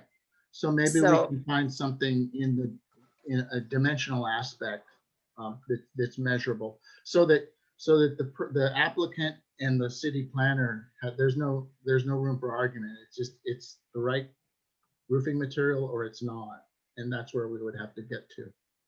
I mean, an architect knows a lot about the aesthetic judgments, right? So they know what is high end versus bare bones. Correct. Do we have to codify all these things essentially? No, you I'm don't new have to the to. commission. Pardon me? Steve or Heather, do we have to try to codify everything we usually exercise judgment on? So that's my first question to Tom. And I want to afford you an opportunity to finish your presentation. But in that recent Planning Commissioners Academy, I think you went to that too, Allison, right? And yeah, one of the things that alarmed me was that communities with subjective criteria, if they adopt objective criteria, will never be able to apply any sort of subjective standards again. Is that consistent with your understanding, Tom? No, you shouldn't get rid of your subjective design guidelines because they're still going to be useful for those projects that you still have a discretionary review of. Okay, so we don't lose those by adopting new guidelines? No, but, and I don't have, well, actually I do have them open, but you can't, when somebody comes in for their expedited review and they're going through their checklist, the city, Jeannie can't say, oh, you were supposed to, I'm just going to jump to one. You were supposed to make sure that you gently flowed into the hillside. Mm-hmm. That's just, there's just nothing, it has to be something that you can, it's a checklist. It has to Measurable, be yeah. something. Because I thought there was legislation, and it may be legislation that's only pending and not adopted already, that would effectively eliminate the subjective criteria if you adopted any objective criteria. I've never heard it worded that way. I've heard that you can't adopt new subjective standards. It's an oxymoron. After January 1st, 2020. But Okay. that's not what we're doing. We're doing objective standards. So you can retain that which you already have on the books. Right. You just may not be able to use it in all cases, but yeah, you should retain it, I would think. So to answer Allison's question in a very long-winded fashion, sorry, Allison, but we've been begging for more objective criteria because, and I'm speaking principally for Heather and myself, because we've been on the commission the longest and we've talked about this. We feel like any project before us can be approved or rejected. Any project, either way. There's no project that comes before us where we say that has to be approved. Somebody could have an issue with the design like we did with the roof tonight, or somebody could have some issue with the absence of landscaping or the size of the deck, like we talked again tonight, and reject it. And it became, you feel more like an art jurist, if you will, than a site and architecture commission that has some objective standards that it can apply and say, hey, this qualifies. I'm not in love with this place, but they deserve approval. Mhm. And that's essentially been what is really difficult for us as commissioners over the last 4 years. And that's why we've been begging Jeannie to get us some help, and she did, bless her heart. And that's why we're talking to you, Tom, now tonight. Right. And so to go to actually Commissioner Zeidler's earlier question, I don't think you should try to develop every single one of your residential design guidelines into a standard, but we should use this process to determine what's important. Okay. And what are the things that we absolutely have to be concerned with, and it could be something as simple as, the number of, I'm sorry to keep picking on that one house, but the number of garage doors that are visible to the street. Or it could be, that the garage portion of that facade shouldn't be more than 40% of the entire front facade. So there's a lot of ways to get at it. And there's a lot of things that we can cover. No, your point about garages is actually pretty applicable to this community, because for a period of time, the commission would not approve any project where the garage door was visible from the street. Then it had to be visible from the street, completely switched. And so, we want some consistency, and we're worried that these objective guidelines can be amended with such ease that they, a project submitted 1 year later could be approved that would never have been passed a year before. Right. Well, once the council adopts these, any changes to them would have to be similar to them amending the zoning ordinance. Okay. That process would have to be a public process that goes back through the review process. So what's the process from your perspective going forward? Do you guys now, do you need to hear from each of us, or are you going to just develop a set and then? Well, let me finish this presentation. Sorry. Just real quick. And then we'll do whatever you want to do. Since you're the chair, I'll let you direct the conversation, but to the degree that anybody wants to give us input, we're here to hear it. So I just want to follow up here. As I said earlier, we want to finish in the calendar year. So we're getting started as soon as that community forum is scheduled, and we'll work with your city planner to get that scheduled. I don't know if you know, but the website is live. So designstandardsmontesereno.org. There's a little survey there that people, a poll where we ask some questions about, it's like a 3-question poll. It's really short.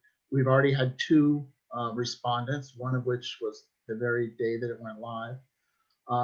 So encourage your neighbors and community members to take this poll. We'll probably leave it up at least until the community forum, if not after, but maybe we'll leave it open until after the community forum, but we'll try to give the preliminary preliminary report during the forum. So that, yeah, schedule, the website, and then again, I just wanted to leave, I can leave this up or we can look at each other's faces, but we'd love to hear any of these issues now that we've gone through and talked about a standard versus a guideline and the new gatekeeper, if you will. What would you like us to start thinking about? Steve, I remember you said when we were talking about the fencing regulation, it just doesn't come up that often. What are the things that have come up a lot over the years? Are there some, subjective criteria that come up over and over again? Unfortunately, no. Like tonight, to be candid, I personally felt awful rejecting that roof line, but it is not consistent with the neighborhood. We've had there's a project on Carl that just had, I remember Steve Wade, who was a structural engineer who was on the commission at the time. There was probably 20 to 30 columns in the front of the house, and he asked the question, how many of these are actually structural? And a fraction of them were. Things like that, they're too ornate, so to speak, or inconsistent with the neighborhood are issues that, and maybe this is a question for Tom, the question was asked tonight, if the neighbors supported that project, for example, the one with the roof, would that cause us to reconsider our preliminary reactions to it? Are there objective criteria that can be established where neighbors can support a project? And because they're going to be living with it. I may only drive by that street a dozen times. No, once they're codified, once they're approved by the council, then they're the standards. They can be revisited. But that's one reason why we're trying to have a public process right now, so that the community can come out and help us decide what is right for Monte Sereno. And I would say that going back to your first point, neighbors can change as much as houses can change, Right, right. So just because 5 neighbors are fine with something today or not fine with something doesn't mean that 10 years ago, it's going to be 10 years from now, it'll be the same 5 neighbors. Oh, good point. Good point. I have a question. So one of the things I've noticed that we consistently kind of, ask about is like landscaping, and more often than not, it's usually like they're going to come back with a landscaping plan. Is that something that we could codify with this type of an objective standard? Certainly. And I think when they make their application, the landscaping plan has to be part of it. So they would be coming back with it. They would have their preliminary application, and then they would turn in their application with everything that's required. We did, in the Lafayette example that I talked about earlier, we did some things about matching number of trees to the square footage of the front yard area. So like if the front yard area was a certain number of square feet, it had to have a certain number of trees. It might not be as much of an issue for you since you don't have mixed use, but we also talked about bicycle parking, how many could go in front of the building and how many, it was limited, and then the rest had to be somewhere else. So there's lots of things you can do about landscaping. For instance, what's the percentage of hardscape versus softscape? I don't know if you already have. Well, there's already, the county will have, and the state has low water use regulations, so that'll be covered too. But there might be additional things that we can do for native species and things like that. Thank you. And when you, I just have a quick question about site compatibility. Can you just define that for me, please? No, that's the problem. See, that's a very subjective term. So, and no offense to any of you, but I might not have had a problem with, if I was sitting in your shoes, I might not have had a problem with sitting in your shoes. If I was sitting in your seat, I might not have had a problem with that roof tonight, but you guys did. So it was a very subjective decision, but you were making it based on the design character that's expressed in the design guidelines and such. Yeah, I think, on that particular subject, I don't know if anybody agrees with this, but I think it just, when you read the general plan for the city of Monte Sereno, the first, one of the things that just jumps out and grabs you is, there's a certain character of the properties that, make up this community. And, they're not all the same, of course, but the ones that stand out, like the one we talked about tonight, certainly do. So it's kind of out of the norm, and it's not something that I think well, at least that I'm used to seeing at this point in time. We're seeing more of it, but we're getting used to it, but I think slowly. And I think, neighborhood character and compatibility are going to be very, very hard to try to nail down. What I noticed last week when we were there is, there was a really nicely done Cape Cod house, and then there was this nicely done modernist house right next to it, and then there was a ranch style. So what I was reading wasn't so much that the neighborhood compatibility was about a style, it was just about a minimum amount of character and detail. Mm.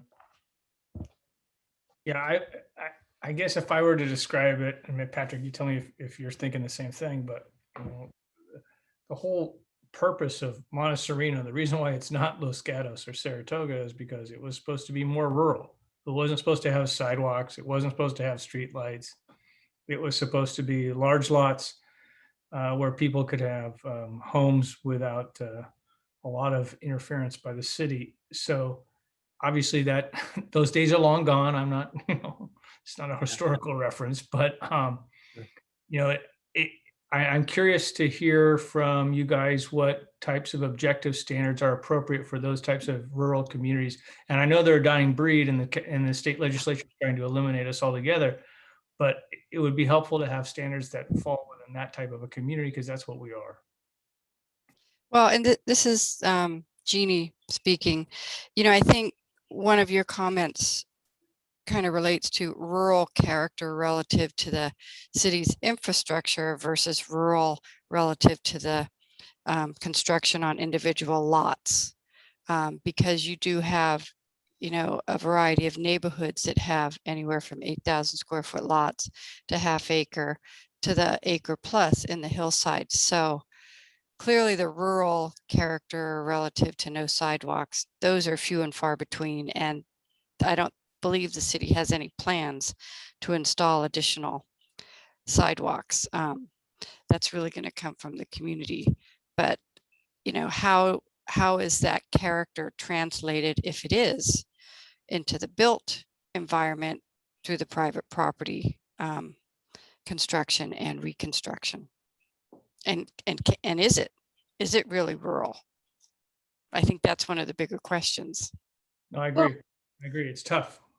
Yeah, well, even my previous neighborhood, right? Like I used to live in Saratoga. I mean, that's what Saratogans will always tell you, right? We're a rural community, no sidewalk. We don't want street lighting everywhere.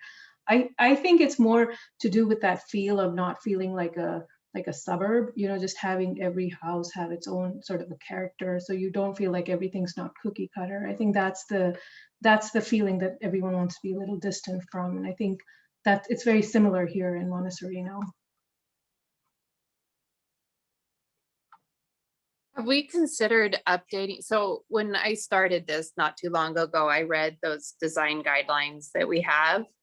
And then I remember in an early meeting, I quoted one of the design guidelines and got shot down, and everyone said, oh, we don't follow that. What about updating them? And like keeping them subjective, but just updating them to reflect, you know, people's aesthetic choices now. That would be nice, but that's a different project. Right. I mean, I don't know that it would be nice, but we'd be happy to help you with that, but not in the context of this. Again, it goes back to what each of those documents is supposed to achieve. And right now, it would behoove you to develop some objective standards. I think codifying our aesthetic judgments and subjective feelings would be virtually impossible unless we leverage something that's been done in another community. Right. So we probably at the community forum and certainly over the summer with Jeannie, we'll start to look at other communities and what they've been doing, and we'll probably try to more heavily draw on communities that have a rural character or a development characteristic that's similar to yours, but we can look at other places. All right, hey, Tom, your time is valuable. So is that of Aaron and Demir. Thank them for participating tonight. Other than encouraging our neighbors to go to this design standards, montesereno.org, what more do you need from us in the short term? Well, just to continue to noodle this and come to the community forum, and it's something you think about something between now and then, please speak up. Commissioner Zeidler talked about sending in information. Again, if it goes through the city planner, I think that's fine, but feel free to reach out with ideas. We'd always love to hear about specific projects, you know, things that you've negotiated with to get somebody to do. Maybe there's a way, if it's important enough, that we can write a standard about that. Okay, that's fair. Can you remind me how we're pulling, like, I haven't seen as just a resident, the request to complete a poll about design standards. How did that come out to everybody? Well, we've put it on the website in 3 different areas, and I was waiting for this meeting to happen before we literally e-blasted it out to the community. Oh, okay. So there was a little more, you know, touching base with you, the commission that's really involved with it. So we'll probably, before Friday, do an e-blast to those that have subscribed to that, highlighting that there's this project ongoing and there's a dedicated web page. And please, you know, access it and fill out the poll. And because also on the web page, you can submit your email to be kept in the loop with upcoming meetings and stuff like that. Is that correct, Tom? Yes. Yeah. So it's So are there, but I didn't are want to jump the gun before you Oh, guys. yeah. So have the poll questions been formulated then already? On our website, on the Objective Standards website, yes, there's only 3 questions. It's just trying to get people to talk a little bit about the, you know, architecture and style and stuff.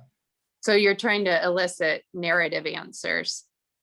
Right. I think a couple of them are what's it called? You know, multiple choice. But then there's a fill in the blank. Like somebody actually gave us a HTTP, you know, a hyperlink to a house they like. So we have that. And I think we can bring that information to the community forum too, because we can bring it in a way that disguises who submitted it. We can just say, you know, respondent number 2 had these answers and here they are. So is the response that goes into that, is it public? It's a public record that anybody can see. So we can't criticize a project or a house and have it be anonymous, as an example of, it's not just between you and your people. It goes out to everybody. Well, no, we would not. We can see who responded, I believe. Aaron, do we see the person's name or do we just see their computer address? I